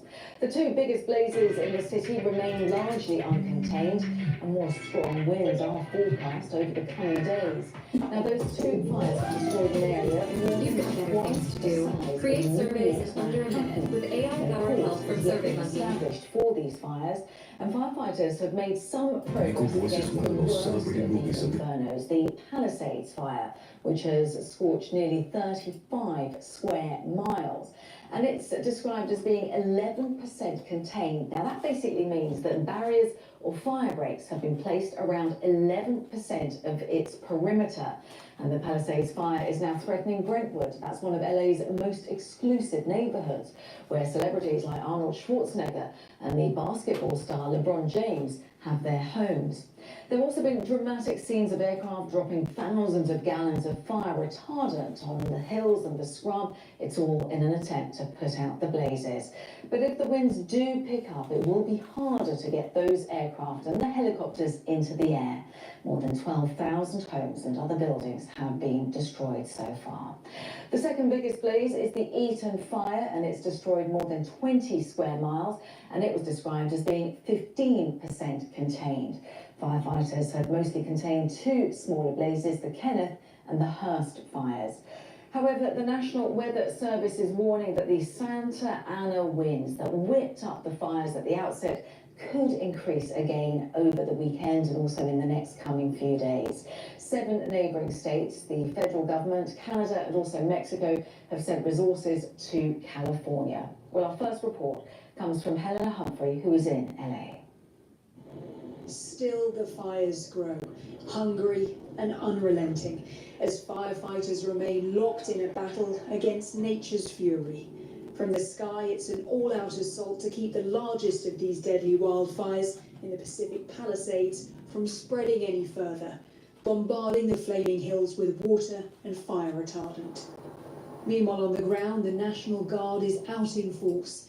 A nighttime curfew is in effect. Just to remind the audience watching the live stream that I have X spaces open. If you want to request the mic and you'd like to say something, please request it and I'll pass it on. To clamp down on those profiting from the chaos. A lot of crime, a lot of people trying to steal things, but if you protect yourself and your family, I mean, I have to be there to protect my wife, my son, my kids, my mom, and I cannot even go and see them. I've been in the street for 3 days. Luckily, my sister lived down the street, or else I'd end up in the street. But this unprecedented crisis is also bringing out the best in humanity. At a local shelter in Pasadena, volunteers are caring for more than 450 animals, dropped off by evacuees, all found wandering amid the destruction. Others who escaped with only the clothes on their backs are desperately searching for the beloved pets they lost in the scramble to get out. Survivors here have lost everything, entire homes reduced to rubble. And with days of winds now forecast, it's a race against time to stop these fires from spreading further. Los Angeles knows it needs all the help it can get. And with a change of administration looming in Washington, local officials say they've yet to hear from the incoming president. I wrote a letter to President-elect Trump inviting him to engage in wildfire recovery efforts and to visit the county to see the impact firsthand that it has on every socioeconomic individual in this county. For now, it is all hands on deck. Firefighting crews have arrived from across the United States, with Mexico and Canada sending in battle-tested teams of their own. They know that it is an absolute insult to our preparation in firefighting when we need Mexico and Canada to come in to fight the to fight the California fires. Why do we need other countries to help with this when we have lots of firefighters in the country that are willing and able to do this? Not only that, we have the military. Military can be deployed to fight fires. I know this for a fact because when my brother was in the Army, he was deployed to fight a fire that was going on, a wildfire. So military has the capability of doing this too. What's going on? Why do we need Mexico and Canada to come to fight California fires? That's an insult. That's an insult in our preparation. Absolutely. It's crazy. It's crazy. And again, this is liberal policies failing. Once again, liberal policies failing. And the now notorious Santa Ana winds could wipe out their hard-won progress in an instant. Helena Humphrey, BBC News, Los Angeles. Well, as Helena was mentioning there, Mexico is among one of the countries which has sent firefighters to assist in combating these wildfires, as local officials seek to draft in help from across the US as well. 2 plane loads of more than 70 firefighters, along with their equipment, landed in LA International Airport on Saturday, and they were greeted by California's Governor Gavin Newsom. The firefighters are expected to join combating efforts within the next 36 hours. It's as if they're taking this horrific event and disaster in LA to make it seem that Gavin Newsom has some sort of international experience. So when he gets on stage for the 2028 election for the presidential run, that he'll say, I worked with Mexico and Canada to fight the fires in California. Now, I personally think that there's going to be so many people that say that Newsom failed the LA fire that he won't even win the primary. All right? But they're setting it in motion where they're using politics to put on his CV that he worked with Mexico and Canada and an international affairs kind of thing to help fight a disaster. And it's going to be kind of antithetical to how Trump views things. Trump wants to buy Canada. Trump wants to buy Greenland. Trump wants to put pressure on Mexico and reduce the caravans that are coming through the porous border. But Newsom wants to go, we're an international community and we work together. Why is the American taxpayer subsidizing Canada for its economy? That's the main thrust of the argument with Trump. It's like, why? Why don't we own them? Go all the way back to the Monroe Doctrine. We should own Canada. All right? That's what our founding fathers really wanted. Unfortunately, there was a war called in 1812, and that didn't go too well.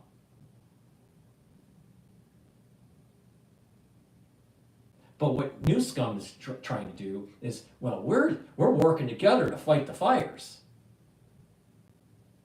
And Trump, he demonizes our neighbors. The Republican Party is about division, but we're Democrats and we're about inclusion. So inclusive that you have DEI policies where you have a firefighting preparation plan that was an absolute positive failure. 100% failure. Gavin Newsom talked about the new health efforts. This is what friends do. This is what relationships are all about. Friends that need to be there. You know what, Newsom? You know what governors do? They prepare.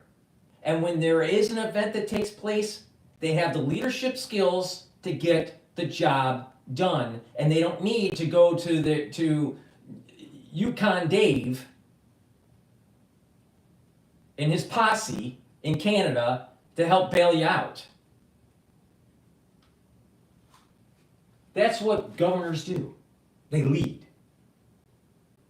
There is no reason why America needs Canadians and Mexican firefighters. Just take a small portion of the firefighting force in just New York City and send them there. Shit, I cannot believe this. It is unbelievable. And then the way they do, the way Newsom sets up the camera angle, you got these military planes in the background, taking advantage of a situation where when they do try to elevate him towards the presidency during the primary, you'll have these clips, on the airfield where you have these military planes in the background, making him look like he's Top Gun because he's got Top Gun glasses on. I'm surprised he's not in a fighter jet garb jumping into the plane. I'll tell you, everything about these liberals is just, it's all for show.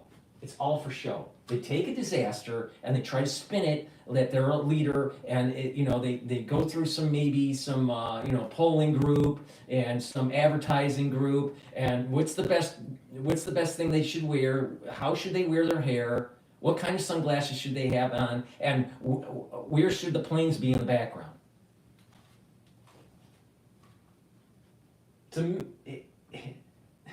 This is a campaign stunt for the 2028 election. But this is what neighbors do.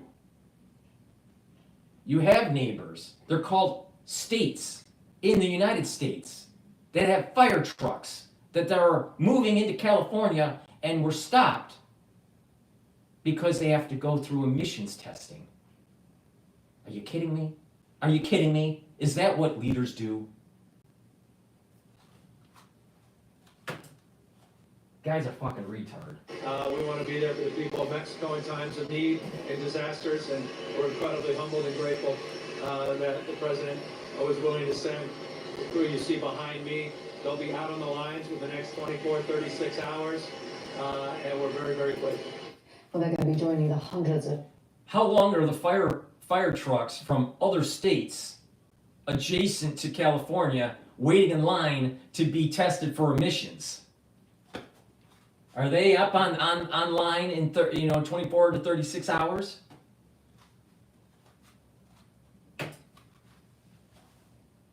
Fighters who are working around the clock to tackle these blazes.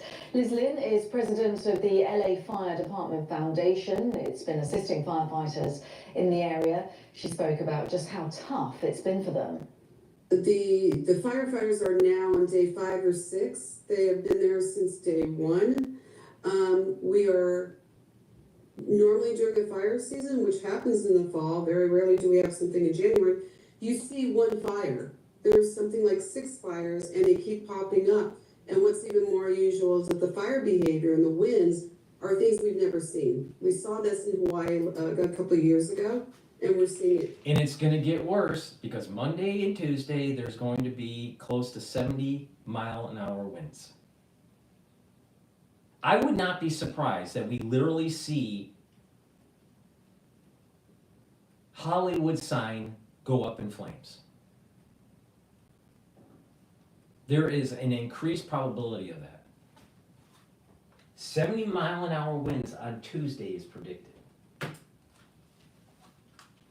And unpredictable behavior, uncontrollable winds, driving these fires to cause mass devastation. It's unprecedented in the city of LA and in the nation for what we're seeing. And my only mission is to serve the Los Angeles Fire Department. With that, anything that they need during these fires, anything that the budgets didn't support, anything that helps them do the job that they do to save lives and protect the community. That's great, but why wasn't the budget there before the fire? So you can control it. You don't give the budget, you don't do an emergency funding, allocation after the fires start. You should be having a better plan. But instead, they diverted funds to pay for illegal immigrants. That's the problem. So here, and we're seeing it in New York, having an open border, having a porous border, puts stress financially on these cities where they have to take away from other services for the community to be able to take care of these illegal immigrants. Either for housing, for food, for school, for clothes, whatever it is. The money is being taken away from other services that they normally provide. And in this case, some of the funds that went to the fire department diverted to illegal immigrants. In a tune to about, I think, $3 billion. Maybe it was 2.5 billion, but it's a lot. we will fund. And our funding depends on the general public. So this morning I was at Palisades and I bought some technology equipment because some of the computers and things are failing. Hero wipes, eye goggles, something as simple as eye drops, making sure that they have everything that they need to keep them safe, to keep them healthy, and to keep them doing this job. I was in Palisades this morning touring the sites. We had a couple of our canine therapy dogs available, not only for the firefighters, but for the families that were starting to come in and seeing their homes and the devastation that, a street and a block where it's completely decimated, and then there's one house standing, and you ask yourself why. And so it's very, very emotional, and unfortunately we have some resources that we can use to help. It's really simple. Two reasons why. Poor preparation because of poor liberal, ultra-liberal policies by your government officials, in a society that has not aligned themselves with God, country, and family. That's why it happened. Don't be surprised that bad things happen when you demonize God, country, and family. A lot of people in LA, they don't have a really strong affinity to country. A lot of people in LA don't have a strong affinity to religion. A lot of people in LA don't have a strong affinity to family creation. There's a lot of homosexuals in LA, and there's a lot of people that are promoting the killing of babies in the womb. Called abortion.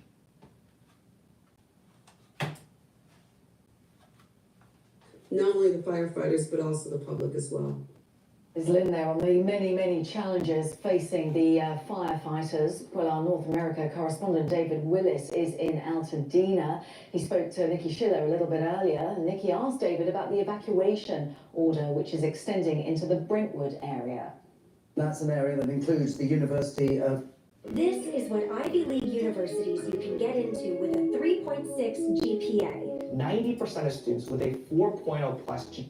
That's an area that includes the University of California and also the Getty Center, which is home to thousands of priceless works of art. It's a very nerve-wracking time, and this is also something that affects other less populated, but nonetheless quite busy.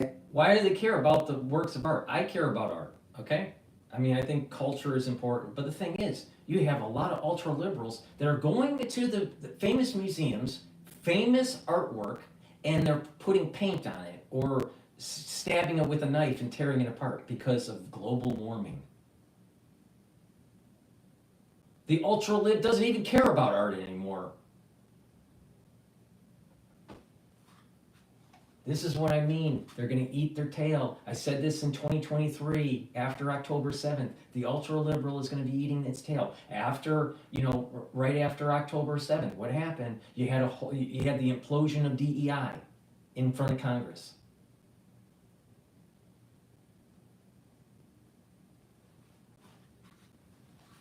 The people that align themselves against the earthquake, the literal earthquake that is happening in the Middle East, geopolitically, people are aligning themselves on the wrong side. The ultra-liberals. You had these military experts like Scott Ritter that said, Israel's going to fail. Israel's going to fail in Gaza. Israel's going to fail in Lebanon. Israel's going to fail in Syria. Israel's going to fail in Iran. The reality of the situation is quite the opposite. You had Mearsheimer saying the same thing, that Israel was taking too much on their plate and not being able to execute properly. But yet we literally saw the fall of Syria in hours. Now, there were hiccups going on in that first year of battle, after October 7th to the next year cycle. All right, so it starts in 2023. That was when the shofar was not blown. So the Jewish people were cursed for that first year. But right when the shofar was blown for the following year, what happened? Major military operations that were smooth and had very few casualties and a lot of success on the battlefield. And Scott Ritter said that wasn't going to happen. You know why it's happening? Because there's a major restructuring that's taking place in the Middle East that was said that it was going to be taking place, and it was written down for 2,000 years.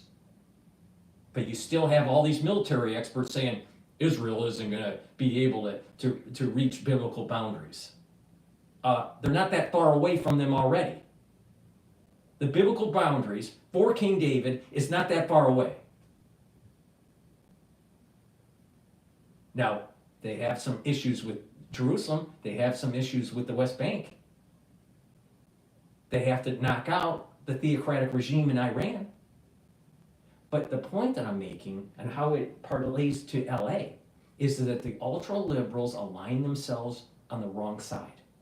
And don't be surprised when you demonize God. Golden Globes, I believe it was, they demonized God. What, like 24 hours later, their fucking town gets literally nuked? Is that a coincidence? I don't think so. Encino, Tarzana, and so on. It's a very, very difficult time for the firefighters because they thought they were starting to get the edge on this, the biggest blaze, the Pacific Palisades fire, and it was just this twist in the wind last night which caused the fire to grow 1,000 acres in size overnight. That's the sort of challenge that firefighters are up against at the moment. So we go out of the Shabbos, and if people in LA do not publicly say that their ways of life have caused their problems through the ultra-liberalism in their politics and lack of planning and the way they live their life, if they don't look internal and say their way of life is making things worse for them, Monday and Tuesday is going to be worse. Now, there's always a chance for redemption, all right, up to a certain point. But the thing is that they're in that phase where there can be a redemption. But until you hear in mass that you have a society in LA that's living the wrong way, that's not aligned with God, country, and family, if you don't hear that kind of repentance out of that community, out of the celebrities, you know, that are heavily weighted in the LA community, that donate to the Democratic Party, if you don't hear that repentance, there's going to be worse carnage on Monday and Tuesday, because the winds are going to be 70 miles an hour. So it's going to be fueling this, and it's going to carry those ambers, and other areas are going to start going in a blaze. They need to look internally. To stop this from happening, they need to look internally and realize their way of life is what allowed this to happen. Because it is just down to the elements. Ultimately, they're bombing these fires from the air, pouring gallons of water, flame retardant and so on. You've seen pictures of that, of course, and it's having an effect, but they can only do it when it's safe to get those aircraft up in the air. And of course, as soon as the winds change, they're not able to do that. And there is a very small window, because Monday night into Tuesday, the winds are expected to pick up very violently once again, perhaps up to 70 or 80 miles an hour, almost hurricane speed winds. And that will mean that the challenge for firefighters is all the greater. Now, does this sound similar to something like in the Bible, like we're going through a series of plagues around the world because of the way mankind is? I think the answer is yes. But people will want to put on, horoscopes horse blinders, maybe they'll have cognitive dissonance and not want to realize that their way of life is a big part of why things are happening in the world. You want a blessing, you need to deserve it. If you want a curse, just keep on going the road you're going down in LA. I mean, it's that simple. It's that simple. And where were these all these celebrities caring about the people that were in the flood zone in southeast of the United States? Oh, those were people that were voting for Trump. We don't care about them.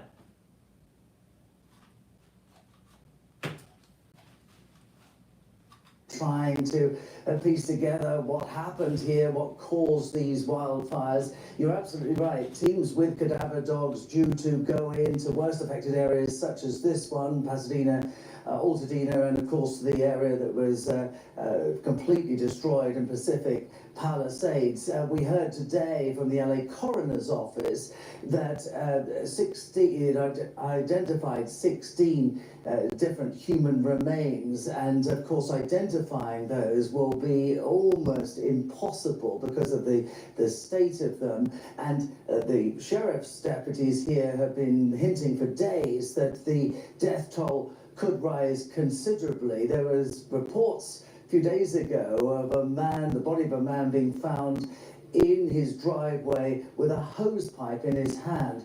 Just a sign of the terrible tragedy that is before. I wouldn't be surprised if the death toll hits, more than 100. I don't think it's going to hit into the thousands. It would probably tap out at around 100. I wouldn't be surprised at that.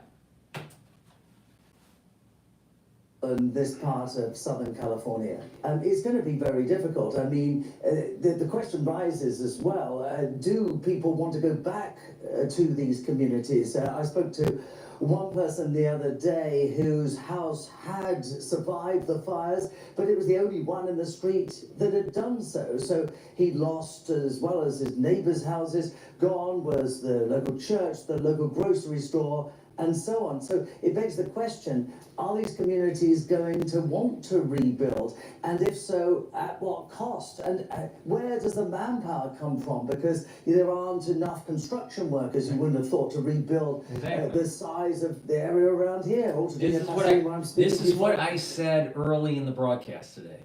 It's going to take years, if not decades, to rebuild LA. Insurance is an issue. People don't have insurance. Many people that lost their homes aren't rich, so they aren't going to be able to rebuild. The ones that are rich will be able to rebuild, but it's going to be taking so long, maybe they just move out to other communities. There's not going to be enough construction workers to build. There's going to be permit issues. There's infrastructure. The city's infrastructure is destroyed. So it's going to take years to fix that. The materials to build en masse a community like LA,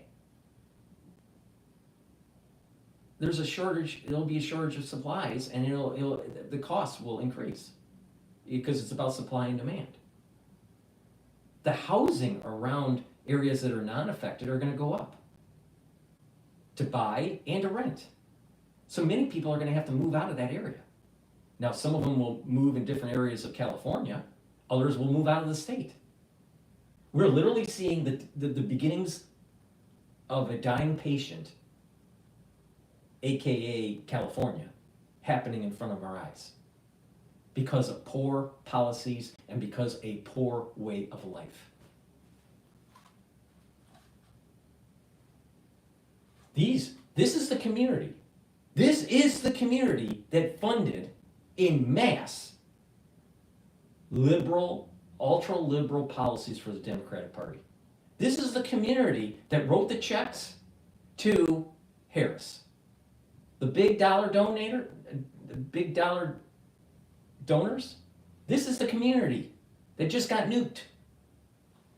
Do you think that is just a coincidence? There's a realignment that's taking place that's of biblical origin, and the ones that want to demonize the situation are going to be cursed. These are the ones that are part of the negative Esau. The ones, now, one can repent and become, if they're part of the soul root of Esau, go to the positive side of Esau, because Esau does get decapitated. But the thing is that if you keep on thinking that you're going to go against the grain of what was written down for over 2,000 years, if you're going to go against the grain, you think good things are going to happen to you? No, good things are not going to happen to you when you go against the grain. And big part of the wealth in LA has aligned themselves with the negative side of Esau.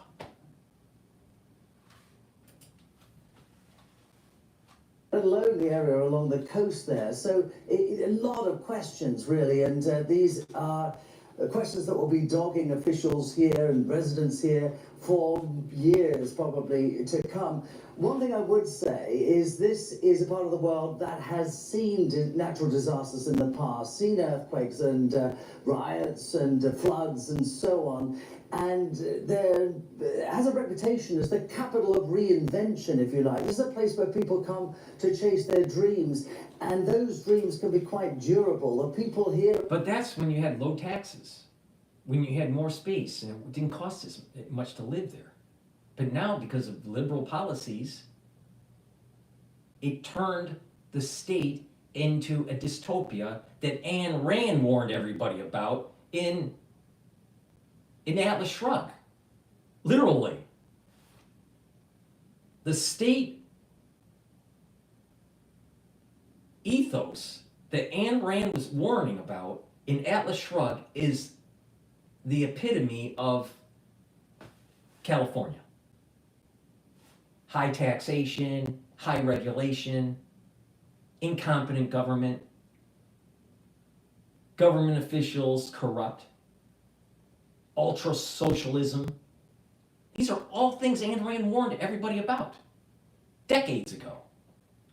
And we're literally seeing California being flushed down the toilet because of liberal policies, because of a way of life that is antithetical to God, country, and family.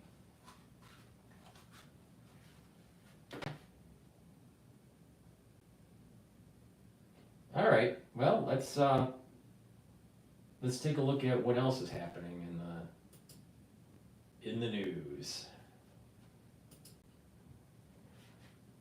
Insurance is a big problem, so let's talk about that. Well, there's a video about insurance companies dropped fire coverage across the United States, so it's not just a California issue. But before I do that, I'm going to be plugging some supplements. It's really important to boost up your immune system, slow down the aging process, get healthy. All right, these are supplements that I take on a regular basis as part of my protocol. All right, I believe in taking dual purpose supplements, all right, to target different systems, like the immune system and the cardiovascular system is a great one. Olive leaf extract is a supplement you should be taking every day to improve your immune system and your cardiovascular system. How does it work? It brings down inflammation. By bringing down inflammation, you're calming your immune system, so it's going to be more robust when you need it to fight cancers or infections. In addition, olive leaf extract, by bringing down that inflammation and being able to control LDL levels and increasing your HDL levels, you're helping your heart health. Okay? So go to my store, the-studio-reykjavik.com. Get on this journey, all right? Follow my lead. You want to improve your immune system, you want to improve your cardiovascular system, take the olive leaf extract. Now, I'm sure there are a lot of people out there, they watch the world burning down. They're, seeing lots of tumult, and they're probably having elevated blood pressure because of it. You need to take care of your heart. Follow my advice, take the supplements, do some cardio training, do some resistance training. You don't have to be a triathlete. Get healthy, improve your immune system, improve your heart health and your other systems, and you're just going to be a better person, all right? You're going to be, when you're healthy, you can get through things better. When you're not healthy, you can't get through things better. If you had a lot of people that are unhealthy in LA, do you think they can get through this as well if you're healthy? No, of course not. Omega-3. This helps with cardiovascular health. How does it work? First of all, omega-3 helps to prevent red blood cells from sticking too much. So it reduces blood clot formation, which was really important during the 2020 crisis.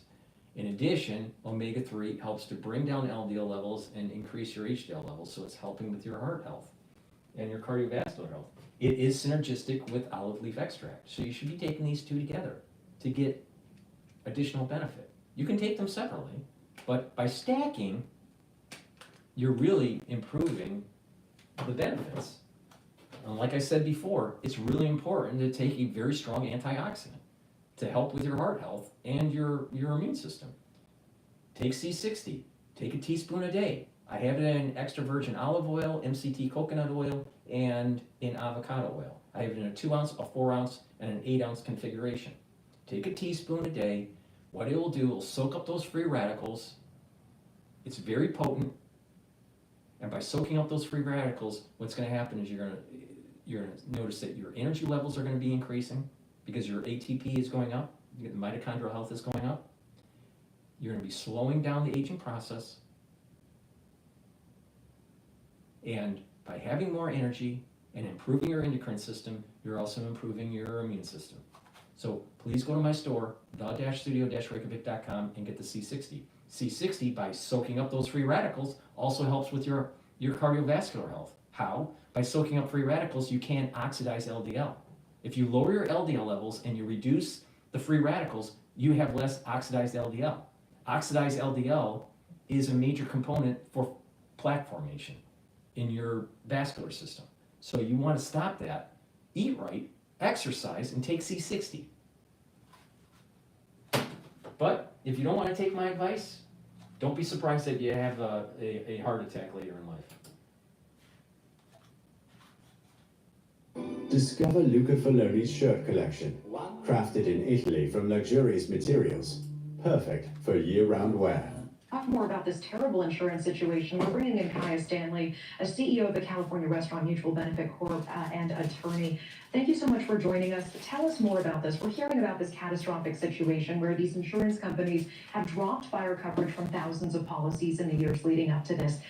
Is this even legal, and how did this happen? These are for-profit insurance companies, and so if they can't make a profit, they're going to leave the area, and that's exactly what happened. And it's legal. They don't have to keep doing business in California. Is it ethical? No. I mean, I run a nonprofit insurance company, so we don't do things like this. But a traditional insurance company is in it to make money.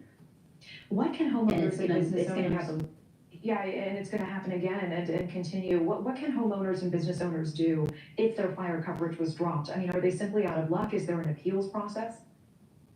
There's not an official appeals process, but ultimately what's going to happen when, they're going to first try to get state assistance, FEMA assistance, but if they don't have insurance, they're not going to get insurance coverage. And even what we find and what we've seen across the country in other natural disasters is that even when people have insurance, most of the time they don't have the insurance that they think they have, and they're underinsured. So even people that have insurance are going to be damaged by this. So what's the recourse? Eventually this is going to be lawsuits left and right, because people are going to have no other options, and insurance companies are going to end up settling these lawsuits, and the only people that are going to win are the attorneys that get to fight the lawsuits.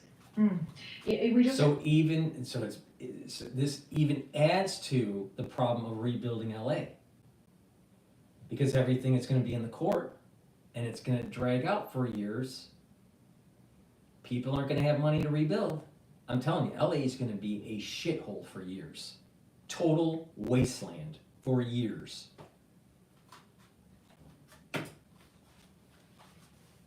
Mills Hayes reporting on this. So we see California now, the state banning insurance companies from canceling or not renewing policies for homeowners affected by the wildfires for 1 year.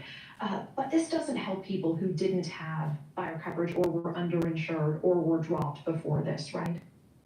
No, it's like calling the fire department after the house is already burned to the ground. Right. It's too little, too late. This should have been handled before this, when that many thousands of people were dropped, in the last year. Something should have happened before this. Someone dropped the ball here.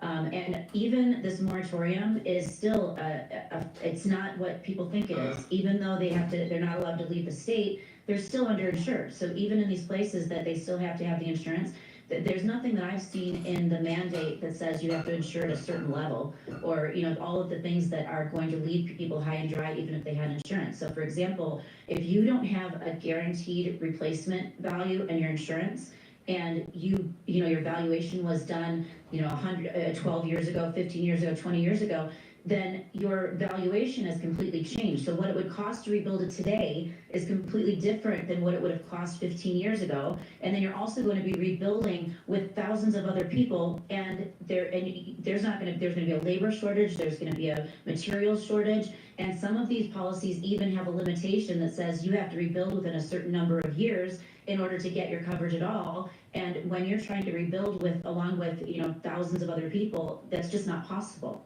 Yeah, this is such a mess of epic proportions. I want to ask, because we've been hearing pieces of advice. For example, if it's safe to do so, try to take a quick video of everything in your home, even opening the drawers, to help have an inventory of what will be lost. To not accept that initial offer from insurance because it's really the beginning of a negotiation. I've also heard be nice to your adjuster because they really can be your advocate. Do you have any specific pieces for advice for these residents or any Americans who will be going through something like this?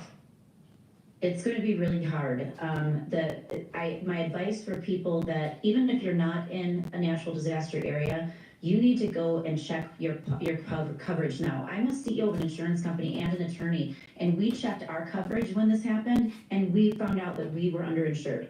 Our valuation was not correct. So I'm telling everybody, you need to go call your broker, call your agent, check your policy, make sure that you have coverage that includes the guaranteed valuation. So what's going to happen? What's going to happen? It's going to be fought in the courts. A lot of people are going to lose money. You're going to get lawyers rich. And then what's going to happen is people are going to be selling their property, and then you're going to have developers come in, and then it's going to go vertical. And maybe a smart city starts to develop in that area. It's going to take years. This isn't going to be rebuilt in one day. It's not going to be rebuilt in 3 years. It's going to take years for this to happen and fight through the court system. So, you know what?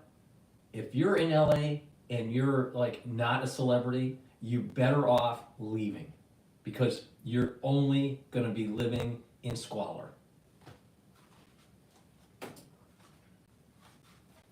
Changes. So the other thing is, if you built your house 20 years ago or 50 years ago, now to rebuild now, there might be completely different ordinances and expectations that are double the cost of rebuilding. If you don't have insurance that covers that, that becomes your expense. So that's my advice to everybody. Go look at your policy now. Talk to your agent now.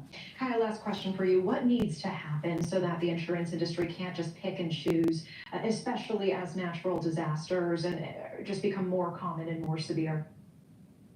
So the problem is there's this ripple effect. We're going to see it for decades. This isn't going to be a quick fix.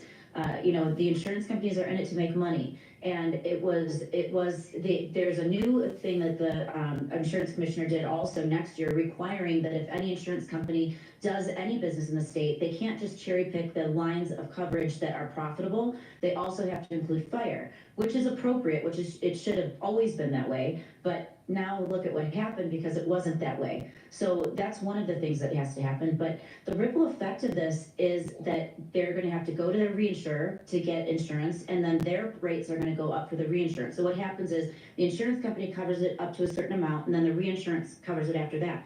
The reinsurance rates with this billions of dollars of exposure, it's going to go up through the roof. So then the regular rates are going to go up. Then the insurance company is going to still need to profit because it's for profit. So then they're going to go to try to recoup their money in other ways. So we're going to see insurance go up across every state in the country because they have to recoup their money.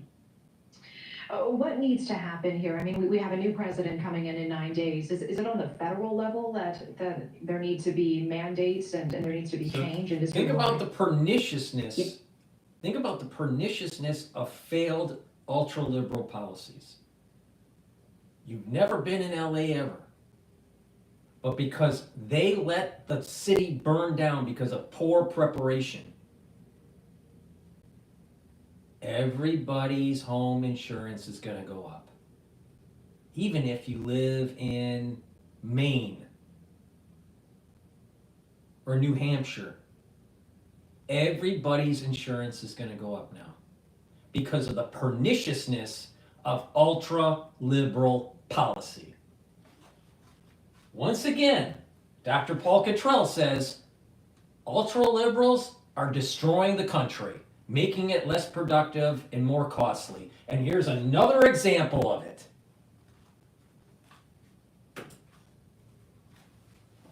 There needs to be changes industry-wide. I mean, one of the other things, there's just going to be market forces. So hopefully the federal government is going to do something to try to, assist with these.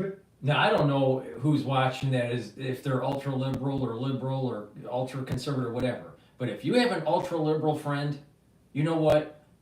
Try really hard to convince them that their worldview is just wrong. Just wrong. Their worldview kills children. Their worldview destroys families. Their worldview has no appreciation of sacrifice for country. Their worldview of the ultra-liberal hates God. Hates the idea that there are certain things that one should do in one's life to be a moral person. They hate that.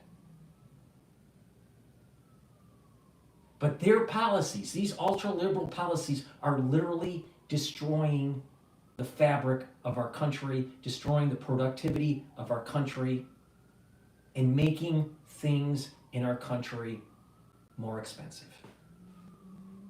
So, Gavin Newsom literally increased your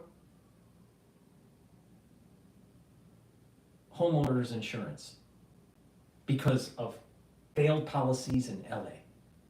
Now, you won't see it right now. You may see it next year. You may see it in 6 months. Depends on when you re-up your insurance. But it's going to happen. So it's really important that you see an ultra-lib, you need to push back. That their ultra-lib policies are making the country less safe, less productive, and flushing our future down the toilet.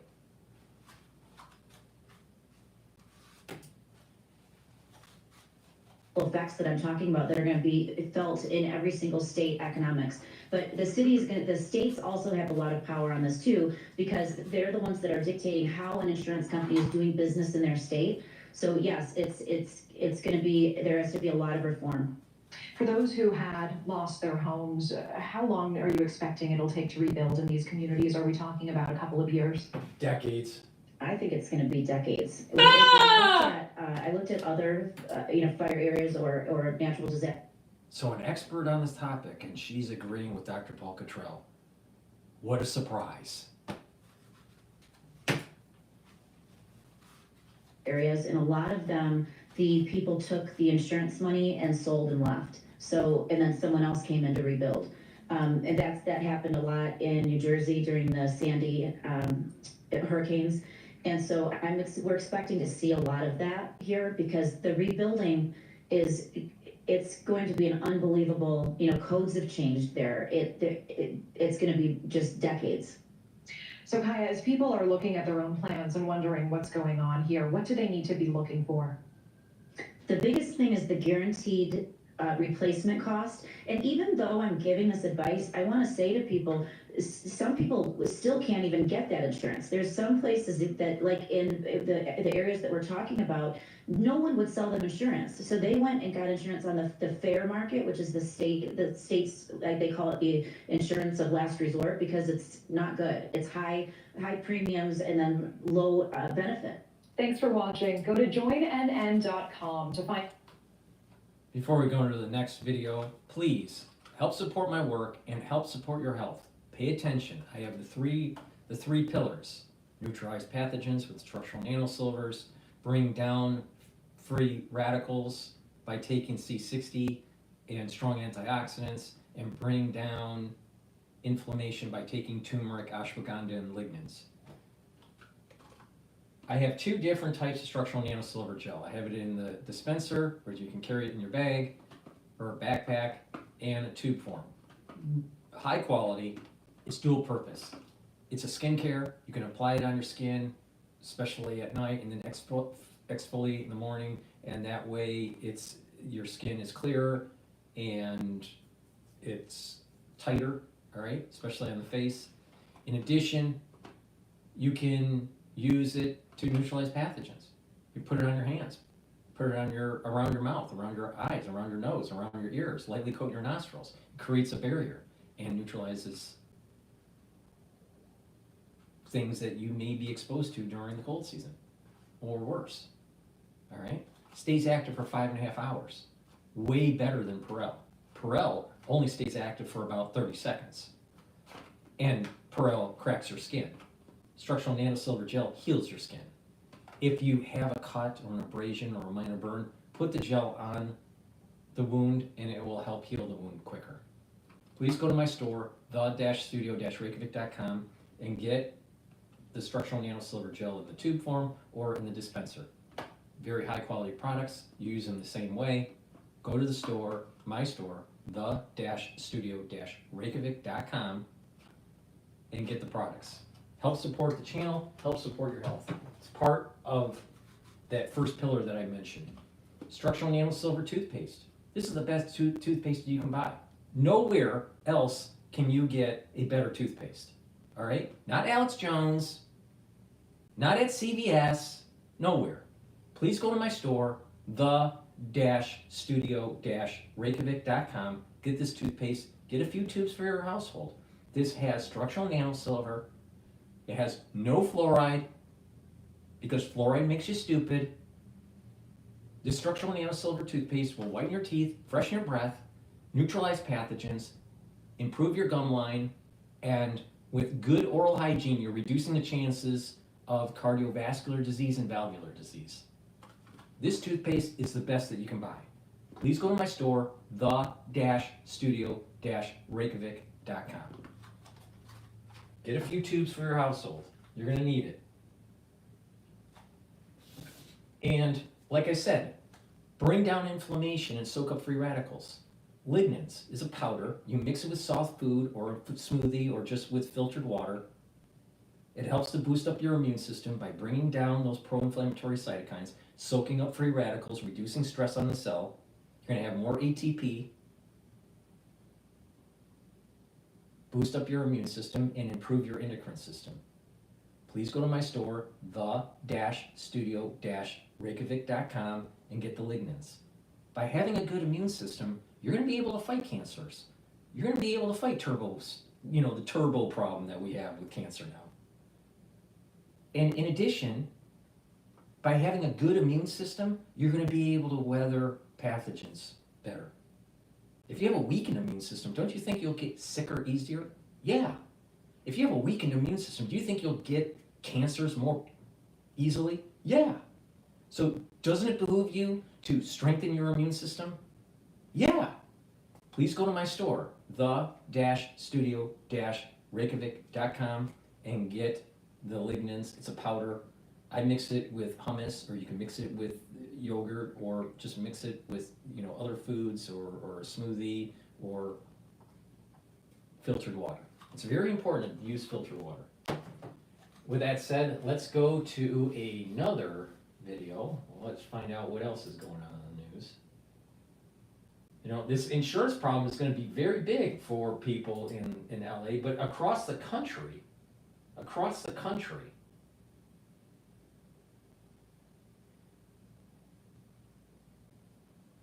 This is interesting. I want to hear about the political earthquake will come in wake of LA fires by George Will. So this is News Nation, short video. Have you seen this? It's absolutely insane. Look at the presentation on what's inside this can. All other canned tuna brand.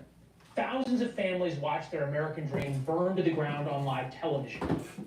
The fires killed 5, that number will go up. Insurance companies will pay tens of billions of dollars in claims, which means rates for all of us around the country will go up. So now is exactly the right time to ask hard questions. And the stonewalling tells us everything we need to know. The utter destruction in California is the predictable result of policies and politicians that have prioritized all the wrong things and gotten their way. George Will is here, News Nation senior political contributor, Pulitzer Prize-winning columnist. Good to see you, sir. Fairness check. Am I being fair in that analysis? You are, and there's going to be an earthquake coming in California, the big real earthquake every once in a while. I mean, we built a major metropolitan area in a desert on a tectonic. We're risking things. You ask for trouble, but there's going to be a political earthquake from this thing. Let me The just. government is so busy. Yeah, there's a problem with the video here. Let me just recycle it. Hopefully it'll work. Watch their American dream burn to the ground on live television. The fires killed 5, that number will go up. Insurance companies will pay tens of billions of dollars in claims, which means rates for all of us around the country will go up. So now is exactly the right time to ask hard questions. And the stonewalling tells us everything we need to know. The utter destruction in California is the predictable result of policies and politicians that have prioritized all the wrong things and gotten their way. George Will is here, News Nation senior political contributor, Pulitzer Prize-winning columnist. Good to see you, sir. Fairness check. Am I being fair in that analysis? You are, and there's going to be an earthquake coming in California, the big real earthquake every once in a while. I mean, we built a major metropolitan area in a desert on a tectonic fault. We're risking things. You ask for trouble in this naughty world, you get trouble, but there's going to be a political earthquake from this thing. The California government is so busy micromanaging life, from algebra classes in schools to the names of the schools, you know, just protecting endangered species, doing all these things. And people are going to say, can we get the basic things right? Public safety, basic elementary. The fire hydrant's working. Adam Carolla, of all people, the comedian, had some thoughts on the political earthquake. Take a listen. All these people who were deep blue Democrats are now going to have to pull a permit to rebuild. And they're going to get the 28-year-old bitch from the Coastal Commission telling them to go f off. And then they're going to vote for Trump or whoever's Trumpian next. California really is not going to go red. It's not going to go red, but in presidential elections. But this is a tremendous opportunity for someone. And if Kamala Harris thinks that she can now, with her funding base and her name recognition, waltz into Sacramento as governor of California, she might want to think again. Well, that's an excellent point in terms of what her priorities are. The famous line from Joe Biden, right? Show me your budget and I'll tell you your priorities. We can see it.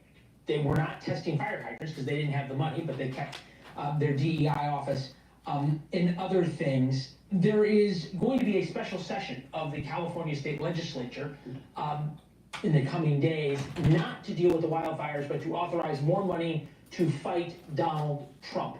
The problem with the liberal is basically this. They have social policies where they're not funding important infrastructure or important emergency capabilities such as fighting wildfires in LA. They give it to illegal immigrants or, you know, having needles for drug addicts on the street or whatever. And then all of a sudden, a big event happens like the fires in LA and they want to socialize all the risk. They want to socialize their failed policies, their failure in governance, and now everyone's going to have to pay. No, these people need to be held accountable. Newsome not only should not elevate to the presidency through the primaries in 2028, but he should be thrown out of office. He should be rejected by the people of California through a recall. Total failure of governance. What is going to be the consequence? You said one for Kamala Harris, but for Gavin Newsom. This is really just the last straw, but there's a mountain of straws about his record in California that has produced this enormous flight away from California. California, after the 2030 census, is apt to lose 4, perhaps 5 electoral votes, 5 congressional seats. Leland, this is, for the first time ever, California, since the 1840s, is losing population, and it's not just losing it, it's hemorrhaging population. People vote with their feet, and I think we're seeing Donald Trump, of all things, seeing weakness, and that sort of nothing excites him more than that of Gavin Newsom, and he's piling on. Thanks for watching. Go to joinnn.com to find News Nation. Let's take a look at some other news here. What's going on? I want to get Victor Davis Hansen's take on the catastrophe in California. You know, he's an intellectual, and I think it's important to get his perspective. But before we do that, please help support my work and help support your health. Get the supplements that I take. If you follow my advice and you stack it, you're going to be able to improve your health, okay? Digestive enzyme complex is really important. When you get older, your pancreas health declines. I don't care if you're healthy or not. Everyone's pancreas declines with age. Everyone's. Taking digestive enzyme complex reduces the load on the pancreas when you eat. Your pancreas produces enzymes so it can digest. And those enzymes break up carbohydrates, proteins, and lipids. But when you get older, your pancreas isn't producing those enzymes in large enough quantities. So taking digestive enzyme complex to help break up the foodstuffs, reduce the load on the pancreas is really important, especially if you're 40 plus. If you work out, you're an athlete, either young or older, it's important to take digestive enzyme complex to fuel your body, reduce the stress on your pancreas, and be able to break up your foods and to be able to pull those nutrients into your system. So please go to my store, the-studio-reykjavik.com, get the digestive enzyme complex. This has bromelain in it. Bromelain is important as an enzyme to break up clots. This is the reason why I said back in 2020 crisis to take digestive enzyme complex to break up clots. In addition, there's proteolytic enzymes to break up glycoproteins, like spike proteins. So I think it's really important that you have this in your household because you're going to need it. You're going to need it for your pancreas and your overall health, but you're going to need it even during the cold season.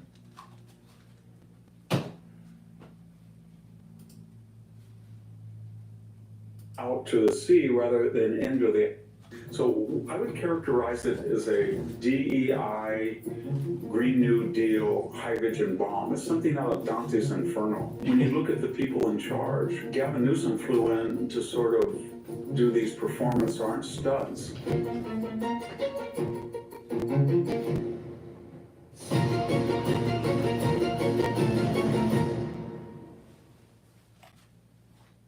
Hello, this is Victor Davis Hansen for the Daily Signal. I'm here in California. I've been a lifelong resident of the States, 5th generation to live in the same house. I had a house in the Sierra. It was almost burned down 3 years ago during the Aspen fire. And I'm speaking on the evening when you've all heard about the disastrous fire in Los Angeles. As I'm speaking on a Wednesday night, there's been 15,000 acres, 1,000 structures destroyed. Nobody knows how many people are killed or missing. And how do we characterize this? Everybody's talking about the Santa Ana winds, climate change. I mean everybody, the people in power, but it was preventable. And once it started, this fire, it could have been assuaged. You could have had it lessened, that the severity didn't have to be as catastrophic. So I would characterize it as a DEI, Green New Deal, hydrogen bomb. It's something out of Dante's Inferno. And what I mean by that is, it's a systems breakdown, a civilizational collapse. When you look at the people in charge, Gavin Newsom flew in to sort of do these performance art stunts, but he has systematically ensured that water out of the Sacramento River and the watershed of Northern California would go out to the sea rather than into the aqueduct. So Los Angeles didn't have sufficient amounts of water. He bragged not very long ago that he blew up 4 dams on the Klamath River. They provided 80,000 homes with clean hydroelectric power. They offered recreation, flood control, irrigation. He blew them up. California's fire management, whether we look at the Paradise Fire or the Aspen Fire near where I'm speaking, it destroyed 60 million trees. We have no timber industry in California. He's dismantled it. We don't clean the forest. We don't let loggers come in and have a viable livelihood by harvesting trees. It's sort of considered natural to let these things burn, or to at least create the conditions in which they will. Ultra-liberal policies always eats its tail. And you're seeing it right now. Don't clean up the forest, but let everything burn down. But we're trying to reduce carbon emissions because they think that there's climate change. But then the whole state is on fire, putting carbon in the atmosphere that offsets any gains that they had moving to low carbon emission vehicles. They literally, all the savings that California has done in trying to reduce its carbon footprint has literally burned into the atmosphere because of failed liberal policies. Inevitably burn. It's almost as we don't like humans. We worry about grubs and worms and birds in the ecosystem. Second breakdown was, why do you think that the ultra-liberals don't like humans? They hate life. Because if you think about something that is having an affinity country and purpose in the future, you have to like life. If you are for family creation, you have to like life. Procreation is life formation, literally. If you're aligned with the spiritual world, if you're aligned with God, there's going to be a light that comes from that, and a positiveness, and a desire for a better world. And people that are spiritual like life. People that are evil, they hate life. They want death and destruction. But they'll trick you in a way. They'll think that they'll make it sound like they really care about nature. They really care about human beings. But do they really care about human beings? When they say having an abortion until the late trimester, third trimester, how is that pro-life? It's not. Having these policies where you just let wildfires just spread and burn down towns, and 16 people have died from the incident so far that we know of, how is that pro-life? It's pro-destruction. That's what it is. So an ultra-liberal that says that they're really for mankind and they're really trying to save the planet and they're really, they really care, they really don't care. They really don't care. Deep down inside, their policies are about death and destruction.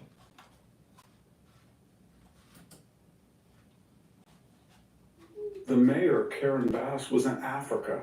You tell me why the mayor of the third largest city in the United States at fire season went. Because it's about black constituency and, playing to that whole minority world. All right? A mayor to an American city should not care about what's going on in another country. They should care about the problems that are happening in their city. Now, in LA, there's a lot of problems that are going on. The biggest one right now is Dante's Inferno. But even before Dante's Inferno, you had the drug problem, you had the homelessness problem, you had the illegal immigration problem,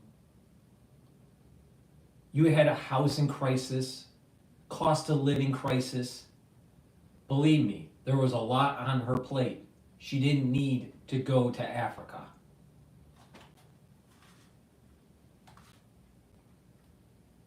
Just wait. Just wait. Over time, we're going to start hearing about reparations again.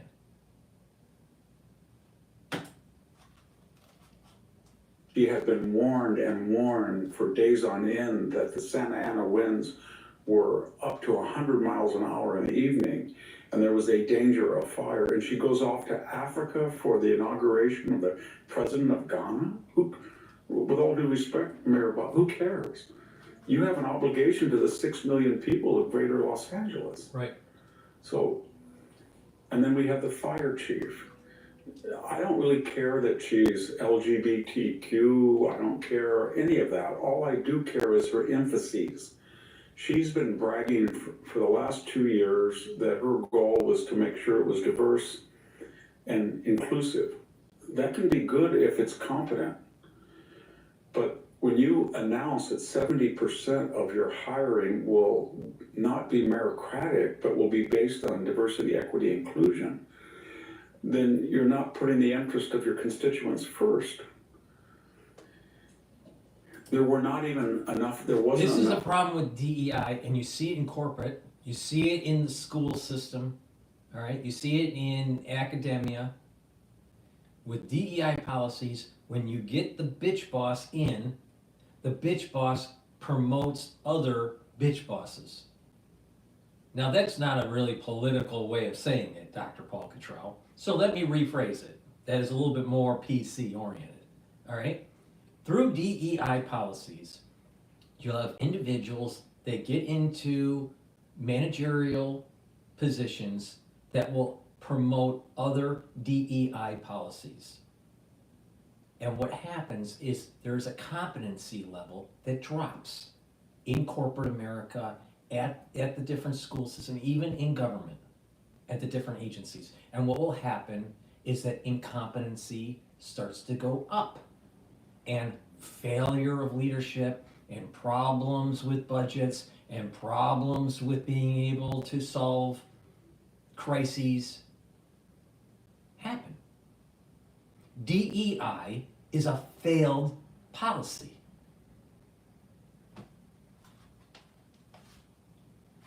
In a non-PC world, the bitch boss makes the problem worse.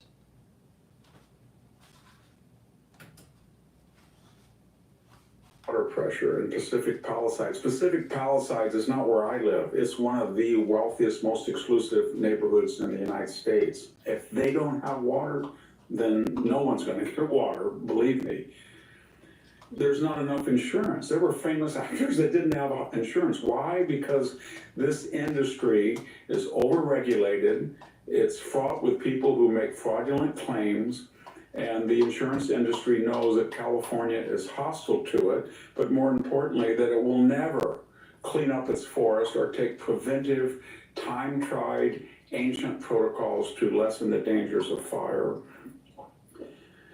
And so put it all together, whether it's a deliberate policy to... Put it all together, DEI fails America. Period, full stop. Not store water, not preserve water. Last year was one of the wettest years that we've had. We've had 3 out of the last 4 years have been very, very wet. We had a huge snowpack.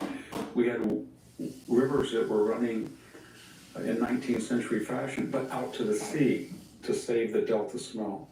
So it was a total systems collapse from the idea of not spending money on irrigation, storage, water, fire prevention and forest management, a viable insurance industry, a DEI hierarchy. You put it all together, and it's something like a DEI Green New Deal hydrogen bomb.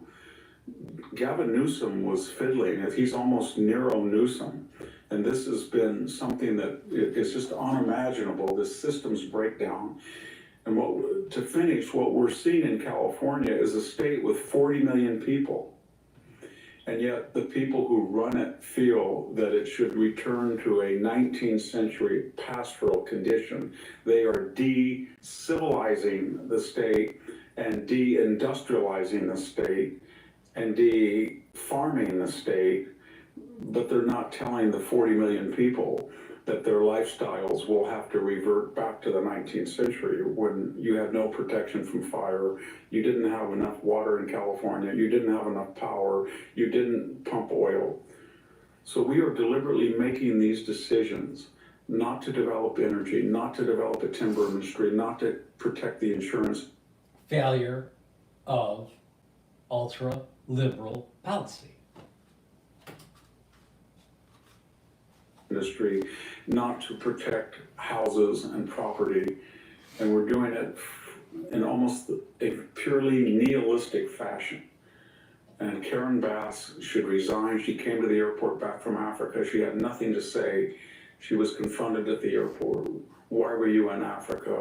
Why did you cut the fire department? They cut the fire department by almost $18 million. They gave fire protective equipment to Ukraine's first responders, and she had nothing to say. She had nothing to say because she couldn't say anything. I don't want to be too pessimistic or bleak tonight, but this is one of the most alarming symptoms of a society gone mad. And if this continues, and if this were to spread to other states, we would become a third world country if we're not in parts already. Thank you very much. This is Victor Davis Hanson, the Daily Signal. That was a nice, calm way to describe it. I think I described it a little bit better, but thank you very much, Victor. Please go to my store, the-studio-reykjavik.com. Help support my work, and I really want you to support your health. If you follow my lead and stack and take the supplements and do the other holistic approaches like resistance training, do some cardiovascular training, do some stretching and balancing exercises, eat properly, get proper sleep on a regular basis, train your mind, learn new things, talk to people in the real world, be a positive person, add some spirituality in your life. Having that holistic approach with the proper diet, exercise, mindfulness, supplementation, it all works. It's about stacking and the holistic approach to things. There is no one thing that you take, just one thing that you do that's going to improve your life radically. But if you do a lot of little things and you do these things together, there is a compound effect that really improves your health and your well-being. All right?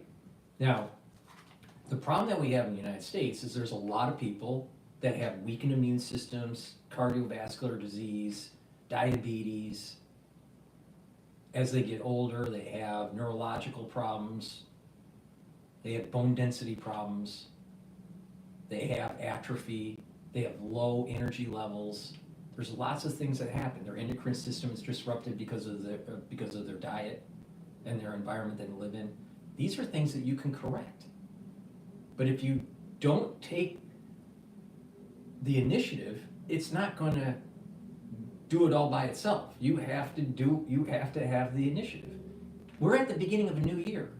If you just follow my advice and do a holistic approach, you don't have to do everything I do, but if you do many of the things that I do, you're going to really improve your health. And you won't need to be on pharmacopoeia when you get older. Most people that are on diabetic medications like metformin, you don't need to be on it if you take care of your health. You do this holistic approach. Most people that are on heart medications wouldn't need to be on heart medications if they did this holistic approach. Most people that have hyperlipidemia, they don't need to be on a statin if you follow my approach. There are many things that you can do to mitigate a lot of the diseases that are happening in the United States. Because a lot of the diseases that are happening in the United States are self-induced. Now there's some that are not self-induced. That's a different story. But the far majority of the people don't fall in that category. Please go to my store, the-studio-reykjavik.com, and follow my protocol. Listen to how I'm stacking this stuff. So let's talk about immune system and the cold season. Vitamin C, really important to boost up your immune system. This has magnesium. If you're not feeling well during the cold season, take a double dose. Make sure you drink it with filtered water. Magnesium and zinc, also important for your immune system. Take it every day. If you're not feeling well during the cold season, take a double dose of it. You know, like for example, take one in the morning, and if you're not feeling well, take another one in the evening. Drink it with filtered water. Resveratrol, antioxidant, helps improve the health of your mitochondria. When you have good mitochondria, you have more ATP, more energy.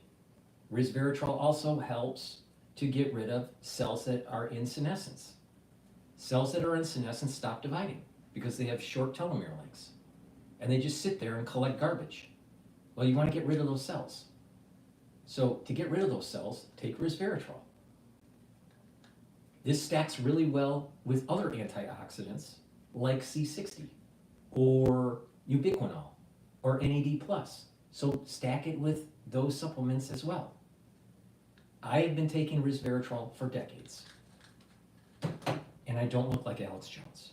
I wonder why. Vitamin B complex, really important for mitochondrial health. If you've been listening, a lot of the vitamins that I've been focusing on have been about improving your mitochondrial health. You need ATP. When you get older, your ATP goes down. When your ATP goes down, everything else goes down. Your endocrine system, your exocrine system, your immune system, everything goes down. Boost up your mitochondrial health, you'll have more ATP. When you have more energy, guess what? Other systems start to improve. Also, vitamin B complex helps with cellular metabolism. Good metabolism, cellular metabolism, means that your tissues are going to work properly. And when you get older, you need to protect your neurons. Neuroprotection, you need vitamin B12. Please go to my store, the-studio-reykjavik.com, get the vitamin B complex, and get healthy. It's really important. Now, lastly, before we go to another video, I take Max 35 every day. I take a teaspoon a day. If I'm not feeling well because of the cold season or whatever, take a tablespoon or 2 a day. All right? Basically, what you do is you just put it in your mouth, swish it, and gargle 30 seconds or so, and then swallow. What'll happen is it'll neutralize pathogens. It will maintain that mucosal lining for your epithelial lining in your oral cavity. You're improving your oral hygiene, and you're boosting up your immune system. This is a great supplement, taking it every day. It's part of one of the 3 pillars that I mentioned before.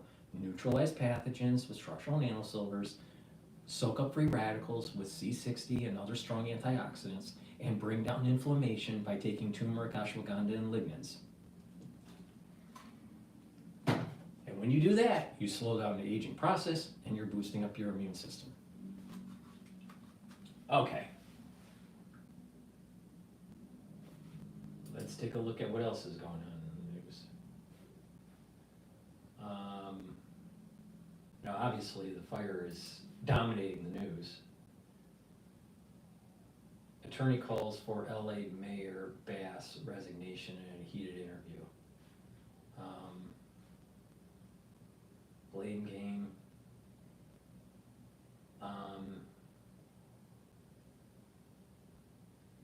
Yeah, the fires are really taking the news. I mean, it's really. Let's do a live. Let's go to live now and see if there's anything there. working with our civilian counterparts in support of fires in Southern California. Also, something that kind of brought back memories is when they said they're mobilizing 500 Marines or are going to have 500 Marines come over to do fire suppression. I worked that mission very extensively. It does take days to do it because they have to be equipped. They even have to get new boots that they I can wear in remember firefighting. back in the early 90s, there was fires that were going on on the West Coast, and my brother, who was in the Army, that was deployed for fighting fires when they needed it. So it does happen. I mean, you know, and I'm surprised that they haven't deployed the military to help. They get shipped down from Idaho, so there's a lot that goes into doing these things, but it's an amazing operation. It just takes a little bit of time to get underway. You don't want to put people unnecessarily into harm's way. Yeah, and of course the winds are cooperating more and allowing those water drops to happen, because I know necessarily it isn't that the aircraft can't fly in really turbulent weather. I know that's not ideal. It's just that it can sometimes be pointless because the load will be lost and sprayed. In other words, it doesn't hit their targets. Right. That's a big challenge. Now, I will say one thing is that over the years, the optics, the sensor systems that they use in the aircraft are so much better than what they used to be. The old days where they literally do eyeball lining up, that's a long time ago. Now they use forward-looking infrared radar. They have other sensors they can use in the aircraft. Their positional data is so much better because of GPS and some other things that they do, that they literally can. Of course, the other part is predictive fire analysis to figure out where exactly to do the drop. So everything around that mission is so much more advanced than it was, say, 10 or 20 years ago, that when they do drop water or drop fire retardant or whatever, they do an amazing job. And I should mention with fire retardant, they don't normally drop on the fire. The goal of using fire retardant is actually to drop it where the fire is going, so the fire burns out and stops. Get ahead of it. Yep, absolutely.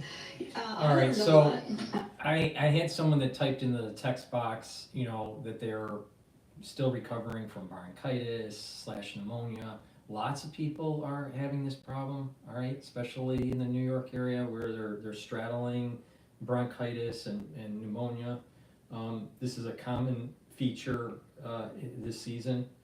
Now, the key here, all right, is to understand the philosophy. I'll tell you which things to take, but it's important to understand the philosophy that I have on this.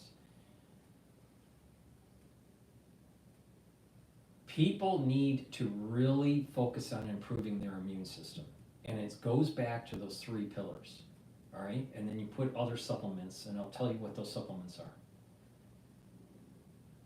You have to neutralize pathogens through structural nanosilvers is the first pillar. The second pillar is strong antioxidants. And the third pillar is to bring down inflammation. Now, by neutralizing pathogens, you're reducing the chances of further contraction of disease.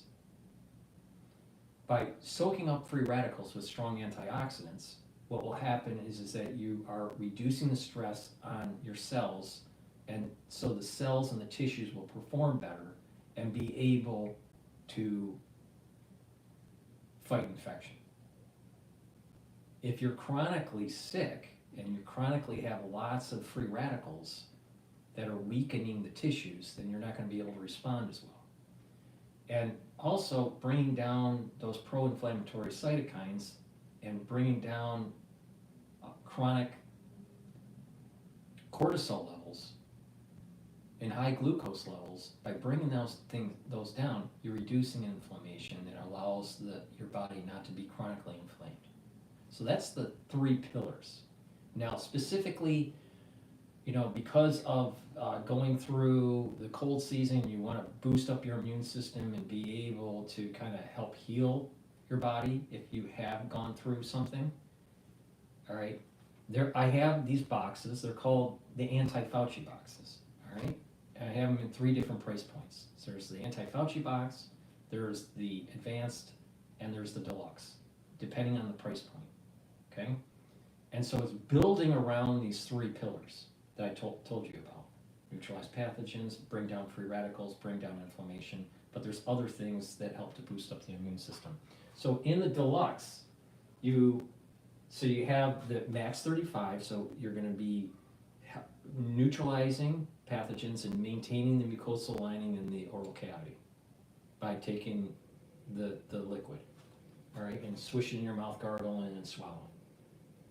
Then you have the C60, which is going to soak up the free radicals. It's very potent. You take a teaspoon a day. Then you take the magnesium and zinc. Obviously, that's going to help to boost up the immune system. In people that are trying to recover, probably a double dose is important to take.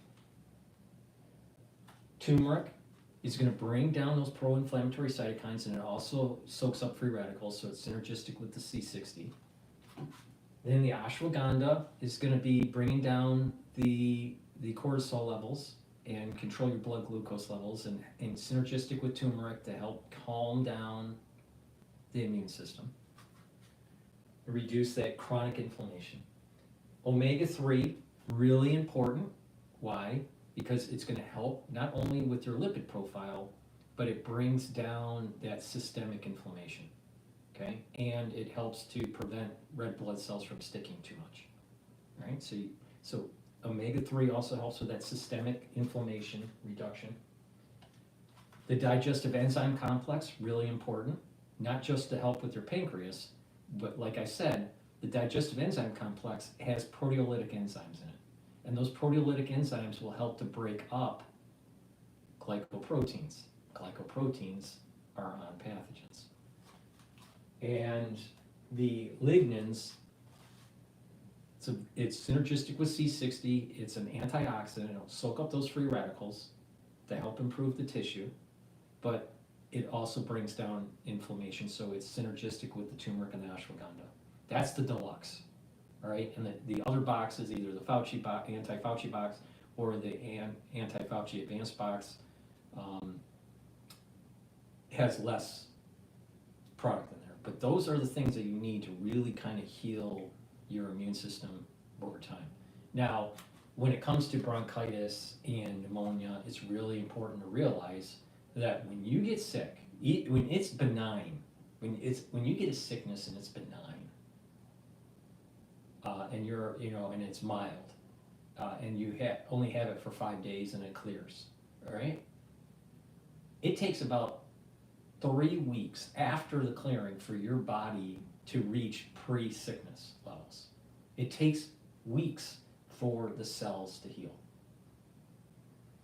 If you start having a more problematic pulmonary problem, it takes additional weeks. So something that ends up being, let's say, a bronchitis or pneumonia will take literally months to heal the damage, depending on how much damage. Now, the other side of the spectrum is ARDS, where there's lots of fluid buildup, there's lots of damage to the lungs, and certain tissues will remodel and heal, and others will stay permanently damaged. So in those advanced cases, you're talking about pulmonary fibrosis, and you're talking about COPD. That can't be fixed. But the point here is that there is a spectrum. Mild infection that takes 3 weeks to heal, a more problematic pulmonary infection where it's bronchitis / pneumonia, mild pneumonia, that's going to take not 3 weeks, but probably 6 to 8 weeks. And then on the other side is like severe pneumonia, ARDS, and now you're talking about potentially permanent damage. And if it's not permanently damaged, it's going to take beyond 8 weeks to heal. So a lot of people don't realize that just because you're feeling better doesn't mean your body's healed. It takes time to heal and remodel the damage that has happened in your lung. So this is the reason why you need to take these things on a regular basis over time, and then your body has all the ingredients to heal. Now, other things that are really important if you've had a pulmonary infection is breathe, all right? You need to do deep breaths, all right? After you've cleared it, after you've cleared the infection, you probably still have some mucus buildup, or you don't have the exercise tolerance that you used to have. And to build up exercise tolerance, while your body's healing, you need to do deep breaths. So, breathe in really deep.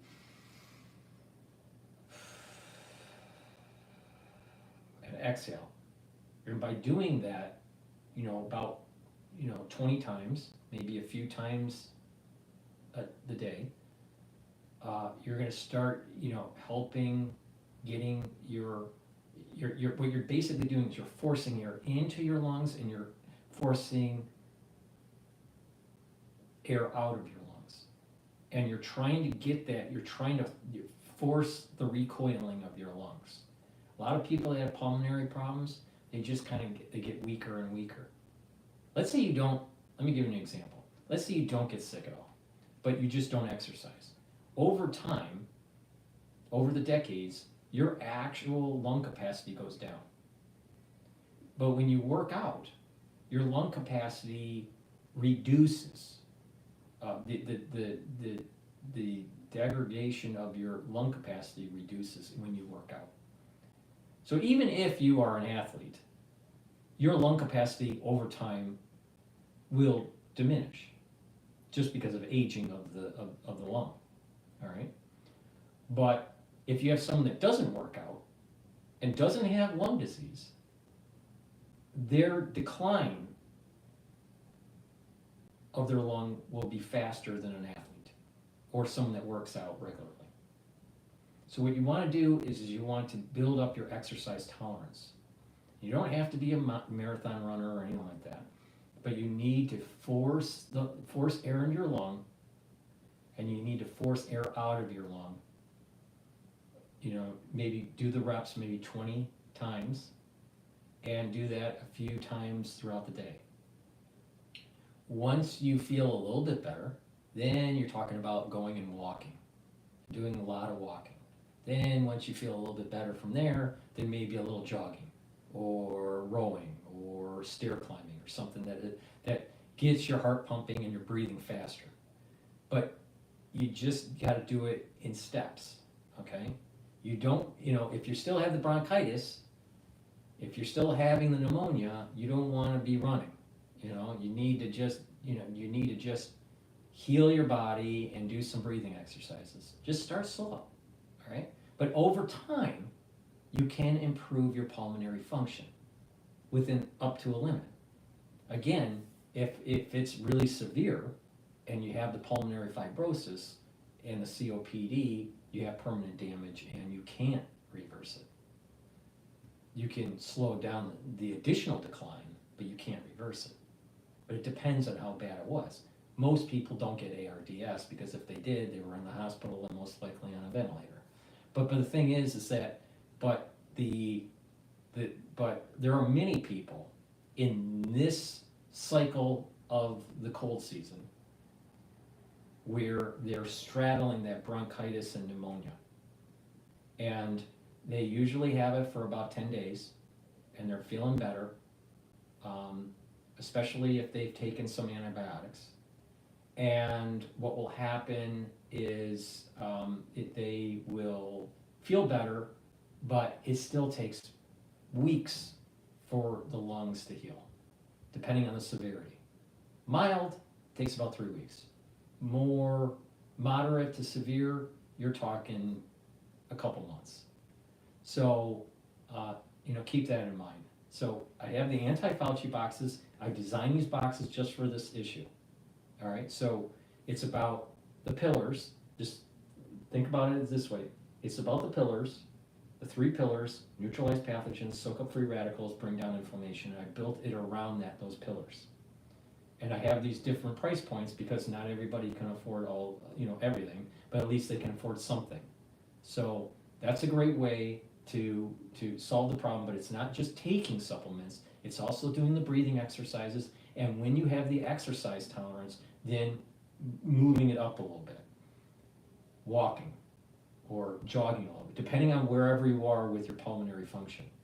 Because some patients have, different pulmonary functions. So you don't want to overdo it, but you need to get your lungs recoiling. You need to get the lung,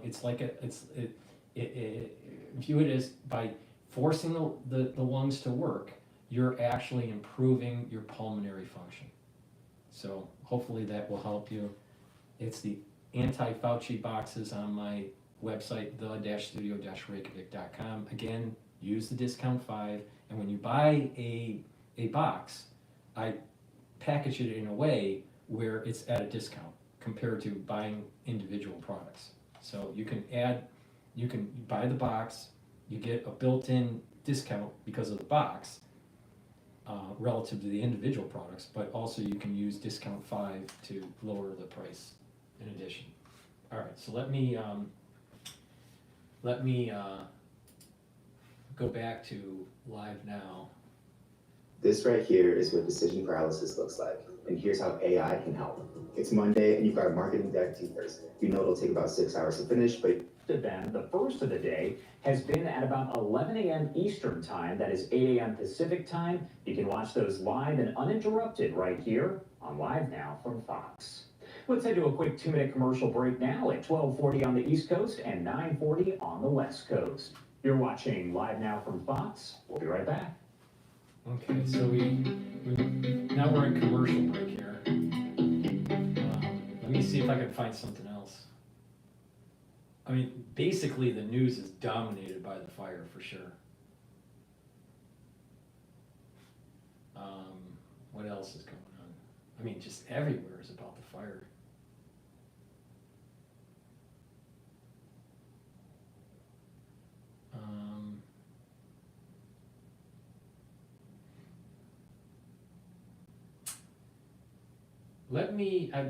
This is interesting. This is the Wall Street Journal. Hopefully this has audio to it. This is dealing with North Korea troops in Kursk region.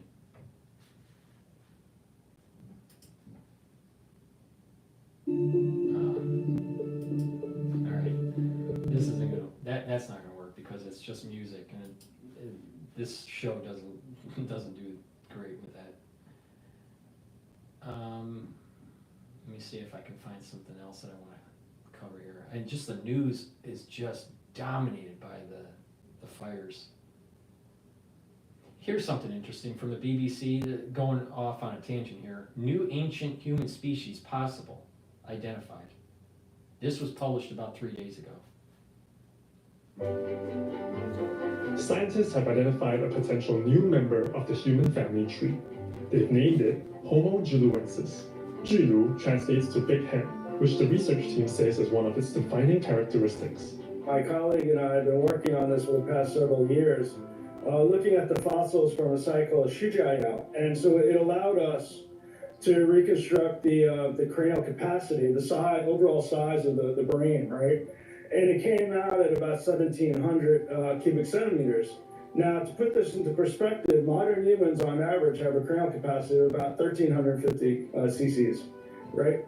Neanderthals have a cranial capacity of about 1,450 cc's. So Shujayao coming in at 1,700 is a lot bigger than modern humans and Neanderthals. The team's research brings together a disparate set of fossils found in Eastern Asia under a single species aim. They believe that Homo juluensis lived nearly 300,000 years ago. They hunted wild horses and made tools for survival, but disappeared around 50,000 years ago. When we looked at the morphology from the Shujayao fossils and we looked at the morphology from the fossils from another site called Xuchang, what we concluded is that these guys can definitely be assigned to the same group. So when you look at the morphology and all the analyses between Xuchang and Shujayao, they all group together. So that was part of the reason why we said we probably have a new species here and we should probably call it, give it a name. While the researchers argue that the skull and teeth are different enough to justify a new species, some experts have raised questions about the findings. You know, the editor, when she was handling our paper, said that this is going to be very provocative. Paleontologist Chris Stringer has another theory about the fossils. Except for Duchang, all the others in our view grouped together, and that would mean that actually the name for them probably would be Homo longi, dragon man. Homo longi was first proposed in 2021 by Chinese researchers after they found this fossil in Harbin.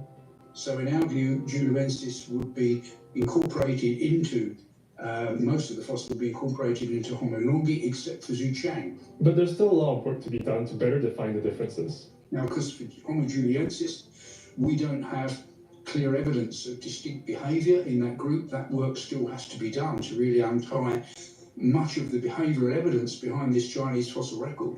You know, these fossils from China don't really look anything like the European fossils. If you look at the Chinese hominid fossil record, there's actually a lot more variation here than what was originally anticipated or expected. It's useful to categorise fossils into groups, and we can call them species if we want, as long as we bear in mind that it's one way of looking at the picture. Regardless, they are hoping to bring more clarity to a portion of the fossil record that has been largely overlooked. You know what's interesting, what is interesting with science, no matter what the science discipline is major discoveries are taking place in giving us a better perspective of our past and potentially our future. So if you're not living in the world of hate, all right, in the world of, you know, social media demonizing everybody, what I call the infestation, and you focus on a little bit of some of the new discoveries that are happening, not everything is doom and gloom. There is some positive things that are happening in the world. You know, understanding, you know, our existence, where we came from, how we evolved, where we're going, are really important. And not just that, it adds to new conversations with people. All right, like I said, part of the protocol that I have is just talk to people in the real world, you know, and when you do that, you're actually building good brain connections. Your brain processes information differently depending on the modality. If you're hearing it, if you're seeing it, and not only that, if you're writing information, or if you are reading information, or if you are talking information. These are all different things that are happening with your brain in different circuits. So if you don't talk to people in the real world, then that circuit is atrophying. If you only hear things, but you don't speak things, then the pathway for speaking atrophies. If you're only talking and never listening, the listening pathways start to atrophy. So it's really important to use all these different modalities.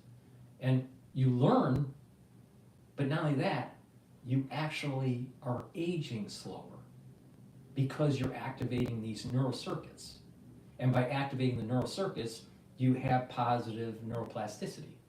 When you have atrophy of these circuits because you're not using them, or you're angry all the time, and negative growth factors cause negative neuroplasticity, then you're gonna age faster. So you don't want that, right? You want to slow down the aging process and be healthy. So the infestation that's on social media actually ages you if you get really wrapped up in it. And, you know, if you want to get into the metaphysics of this, you know, I think that's where the snake and Satan live, is in the social media. Let me see if I can find another good video here. The wine industry, 1,000-year-old, here's another news thing. 1,200-year-old ice reveals truth behind ancient civilization collapse. You know, since, you know, LA is collapsing in front of our eyes, we might as well, you know, look at 1,200-year-old civilizations. But before I do that, let me just plug some supplements here. Vitamin K2, MK7, really important for your cardiovascular health and your bone health. When you get older, you need to increase bone density.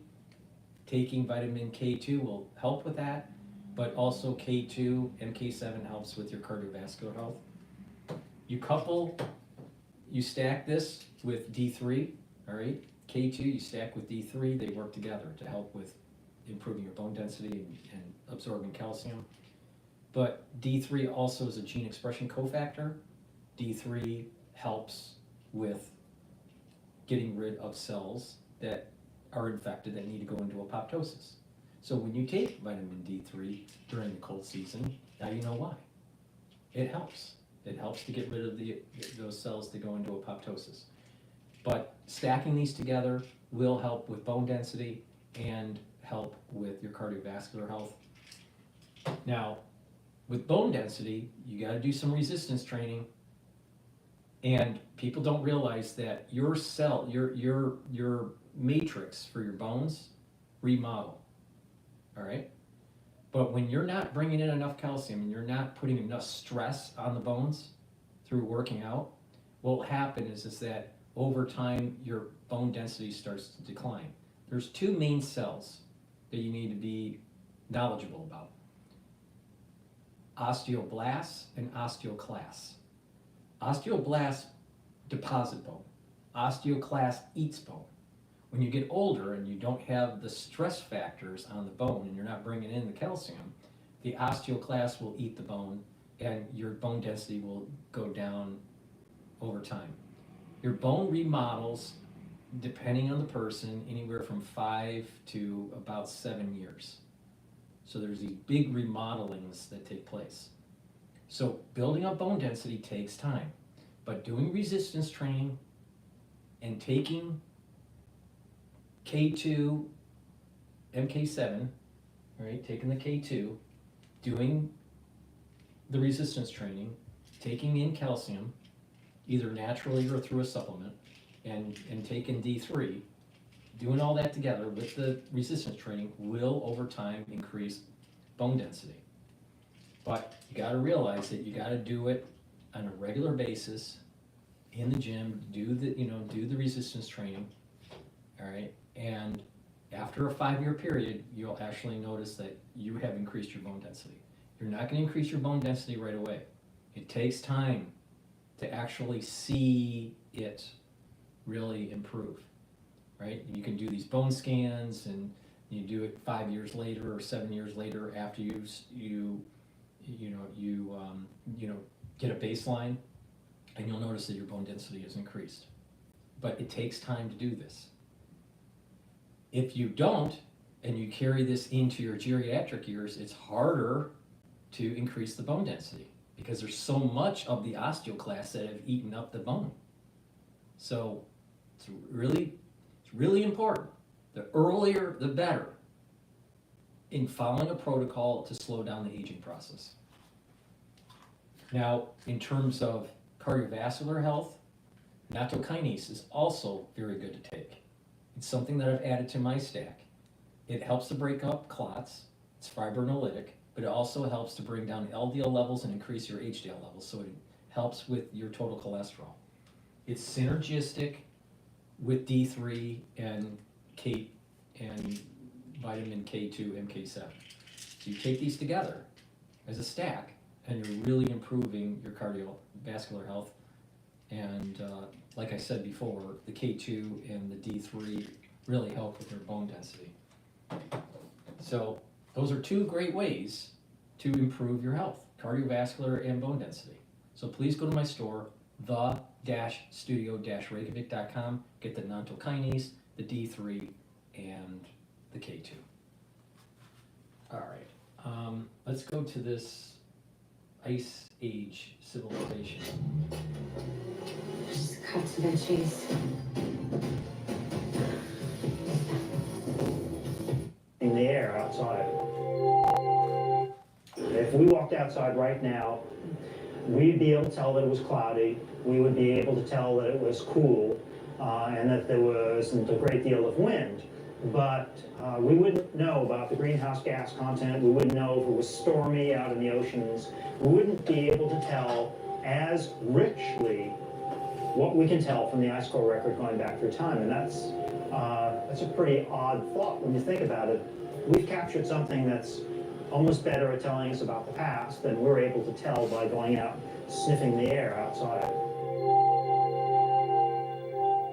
Paul has constructed a uniquely accurate history of global weather from his ice cores.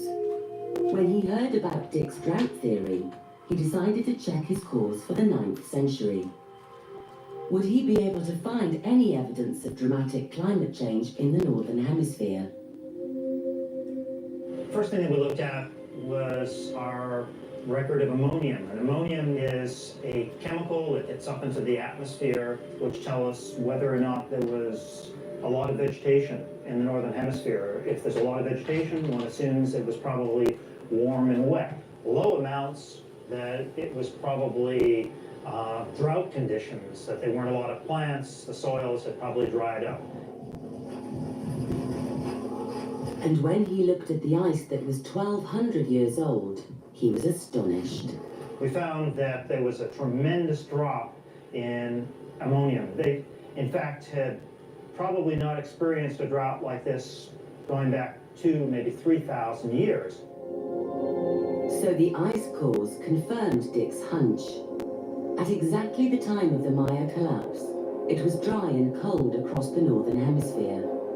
The very conditions that would indicate drought in the Maya areas.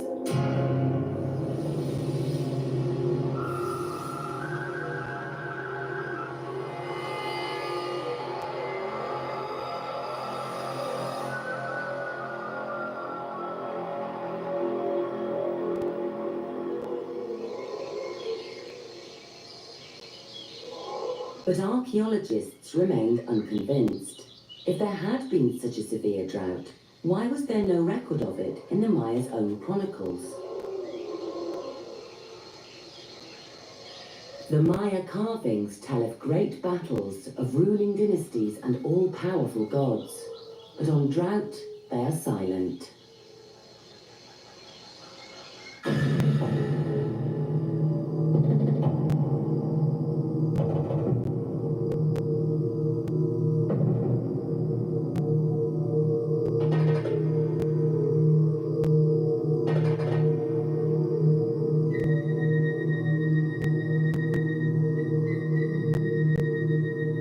I decided to see whether the Maya had written anything about drought.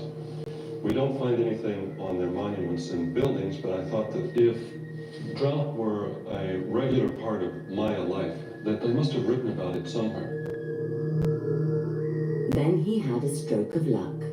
He came across this rare manuscript written by the Maya, one of the few that had not been destroyed by the Spaniards. So I came to this Maya book to see whether there was any discussion of drought. And right here on the last page, there it is. There is a hieroglyphic symbol for drought. They did write about drought. It was an ongoing part of their life, and there it is right there. All right. Well, I didn't know about drought being the collapse of the Mayan civilization. So NAD plus is something that I've added to my stack. Why? NAD plus helps energy levels, so it's helping with the mitochondrial health and boosting up the ATP, and NAD plus helps with energy. But it also helps to repair DNA damage in your mitochondrial DNA and your nucleus DNA. So NAD plus helps to repair DNA. DNA damage does accumulate over time, especially when you get older, so it kind of overloads the system and your body can't repair it as efficiently. So taking NAD plus will help with that, help repair your DNA damage. NAD plus also helps to protect your neurons, which is also very important when you get older. Ubiquinol. Ubiquinol is the bioavailable form for CoQ10. This is a very high quality supplement. The best CoQ10 that you can get is ubiquinol because it's the most bioavailable. And in addition, ubiquinol is an antioxidant, so it's synergistic with C60. It'll help to soak up free radicals. Ubiquinol also helps with energy levels, so you're going to have more ATP. And ubiquinol helps with protecting neurons. This is synergistic with the NAD+. So if you're worried about neural health, stacking these together are really important, especially when you get older. And I've added NAC to my stack because of boosting up glutathione levels. Glutathione is really important to soak up free radicals. It's a different pathway. It's synergistic with C60, so it's just a different way to soak up free radicals. And when you're soaking up free radicals, you are reducing the stress on the cell, and you're improving your energy levels and improving your immune system and endocrine system and all these other systems and tissues.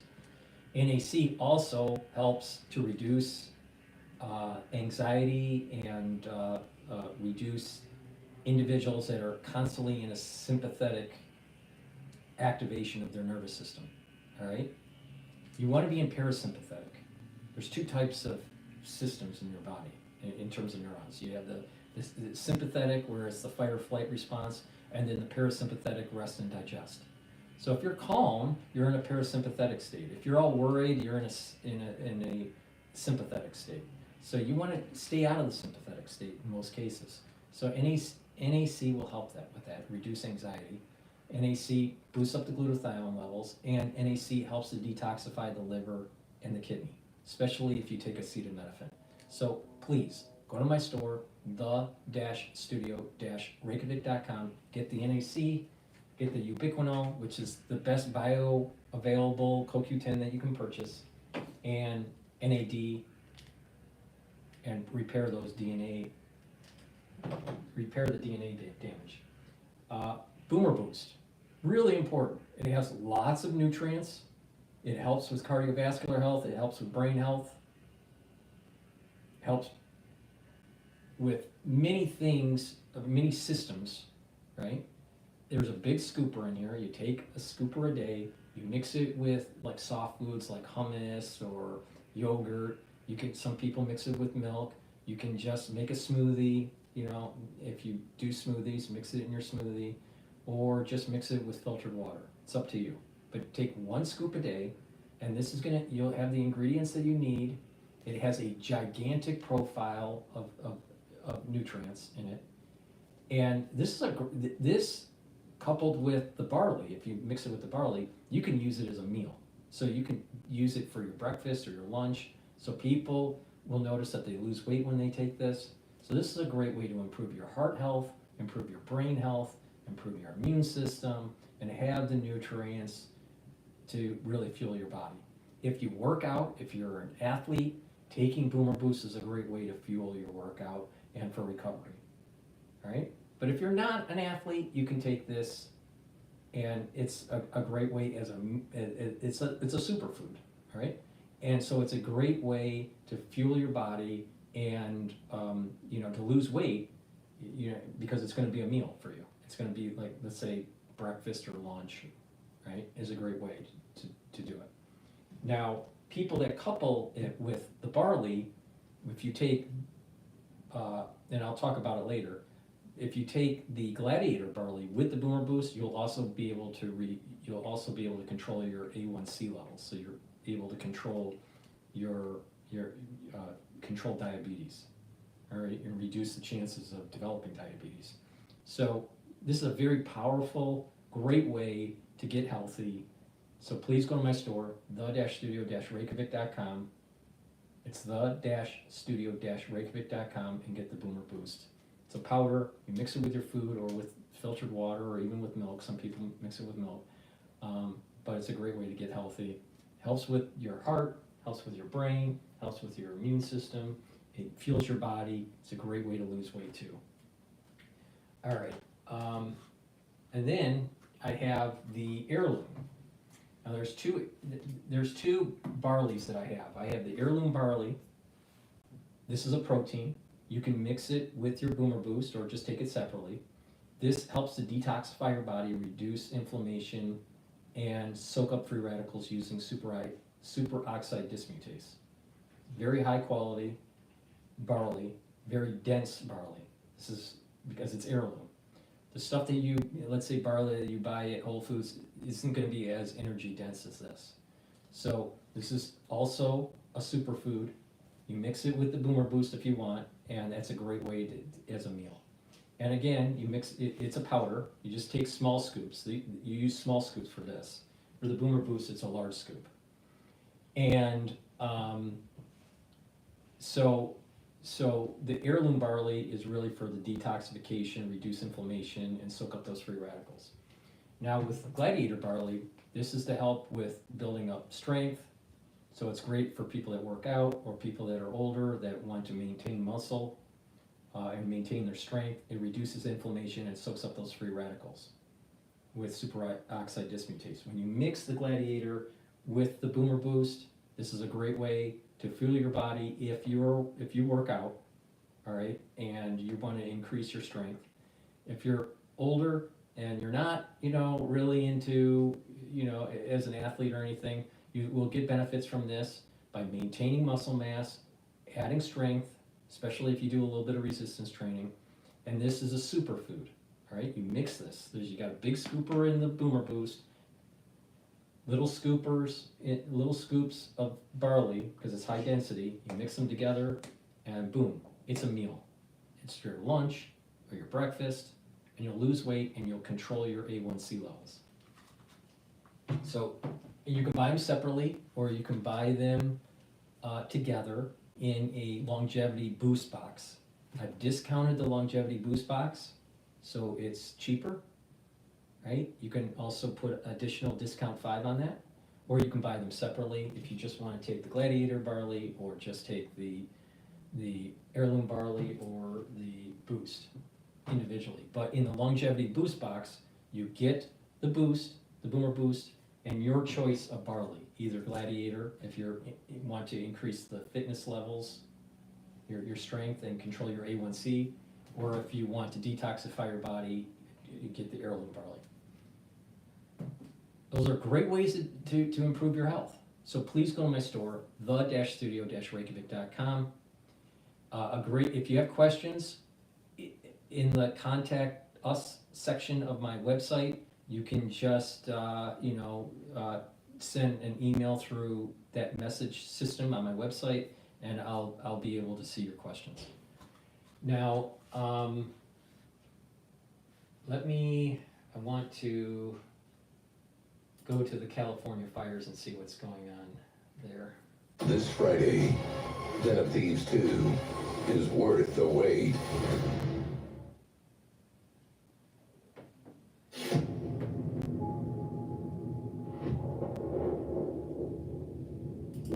Every time you feel happen, there is no particular relief in sight, and overall the conditions remain conducive to large fires across the southern third of the state. There's also a fair bit of offshore wind in the forecast going forward. Nothing as extreme as what we saw during the Eaton and Palisades fire, but certainly nothing that would really turn the tables right now and put us into a much better place. So really kind of all eyes are waiting for that first significant rainfall of the season. But of course, as we learned during the Thomas Fire and many other previous events, the rains can bring other hazards with them when they do come, including mudslides and the post-fire landscape. I want to talk a little bit more about the forecast, because as you just mentioned, I mean, there's some kind of holes within a forecast. You can't really get a clear picture. What does a forecast actually offer? How far out could we have maybe more accurate data? How does even all of that come in throughout the day? Yeah, well, we use a combination of observations of the state of the atmosphere along with really sophisticated numerical modeling to produce these projections into the future. And for the most part, we can see kind of 5 to 7 days into the future with reasonably high fidelity, meaning with reasonable forecast skill. So in the case of this wind event, for example, we were able to see these potentially really problematic winds coming about 10 days out before the arrival of these. So it's really on our forecast radar, if you will. And unfortunately, even with that, we can't necessarily stop these fires when they happen. All eyes were on the area around Pasadena as a potentially really high impact area during this event. And it turns out that's exactly where the Eaton fire sparked, and then these devastating impacts. When we talk about seasonal scale forecasting, we run a lot of models, ensembles of models, many different future projections to try to get a sense for what is possible over the coming few months.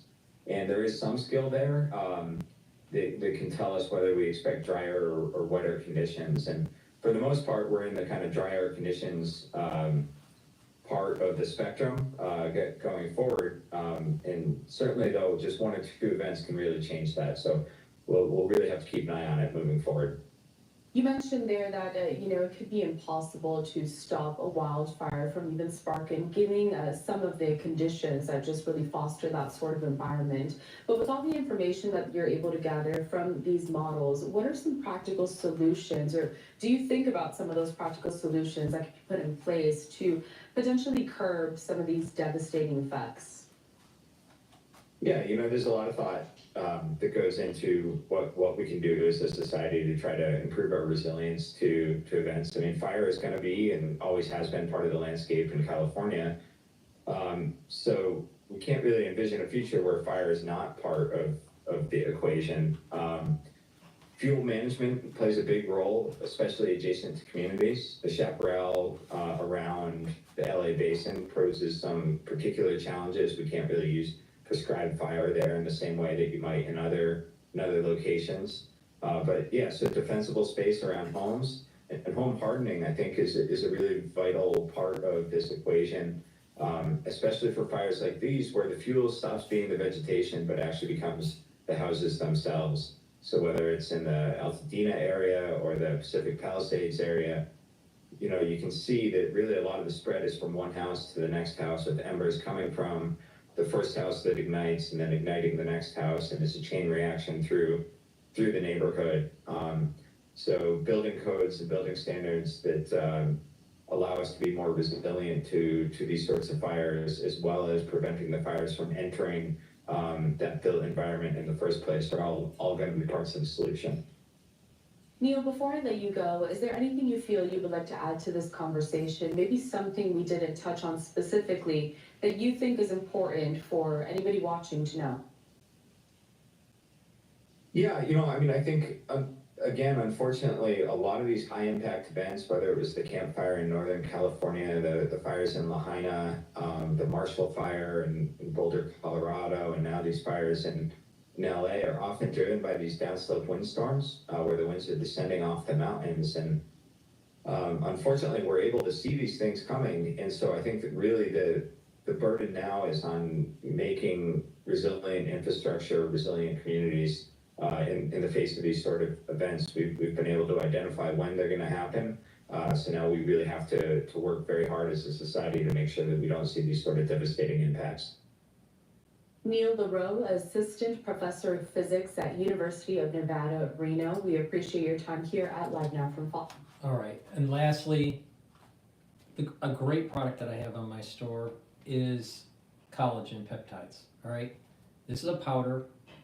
All right, you can mix it with soft foods like hummus or yogurt, or mix it with milk. Some people mix it with milk, or filtered water or smoothie. But you take this helps with your bones, this helps with your joints, this helps with your skin and your hair and your nails. I have a box called the Anti-Aging Skincare Beginner's Box or Advanced Box that has collagen in it and a bunch of other supplements if you're wanting it for skin health. But taking collagen regularly is really going to improve your health. It has a huge amino acid profile, all right? And it's a supplement. It has a big scooper. You take it once a day. And it's a great way to improve your health, your skin, your hair, your bones, right?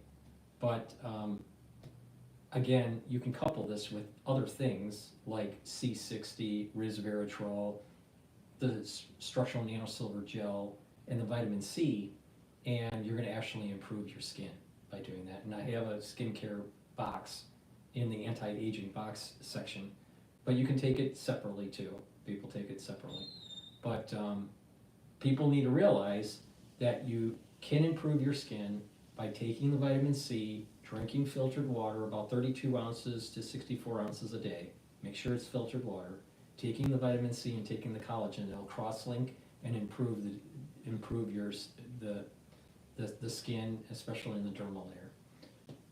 So, and if you're doing resistance training, by taking the collagen, you're going to help with your joints and your bones. So please go to my store, the-studio-reykjavik.com, and get the collagen peptides. It has a great amino acid profile. Thank you for listening. This is going to be the end of the live stream. I will be reposting this on the channels. Thank you for participating. Just a reminder, I do have X spaces up for people to do call-ins. Just request, and if I see the request, I will pass the mic to you, and you can ask me a question or whatever. So it's supposed to be interactive. Thank you for participating in the chat box, and thank you for watching the live stream. Again, if you have a question, I have a contact section on the bottom of my homepage where you can just click contact and you can send an email through the message system on my website, and I'll read it. Thank you for listening, and have a nice day.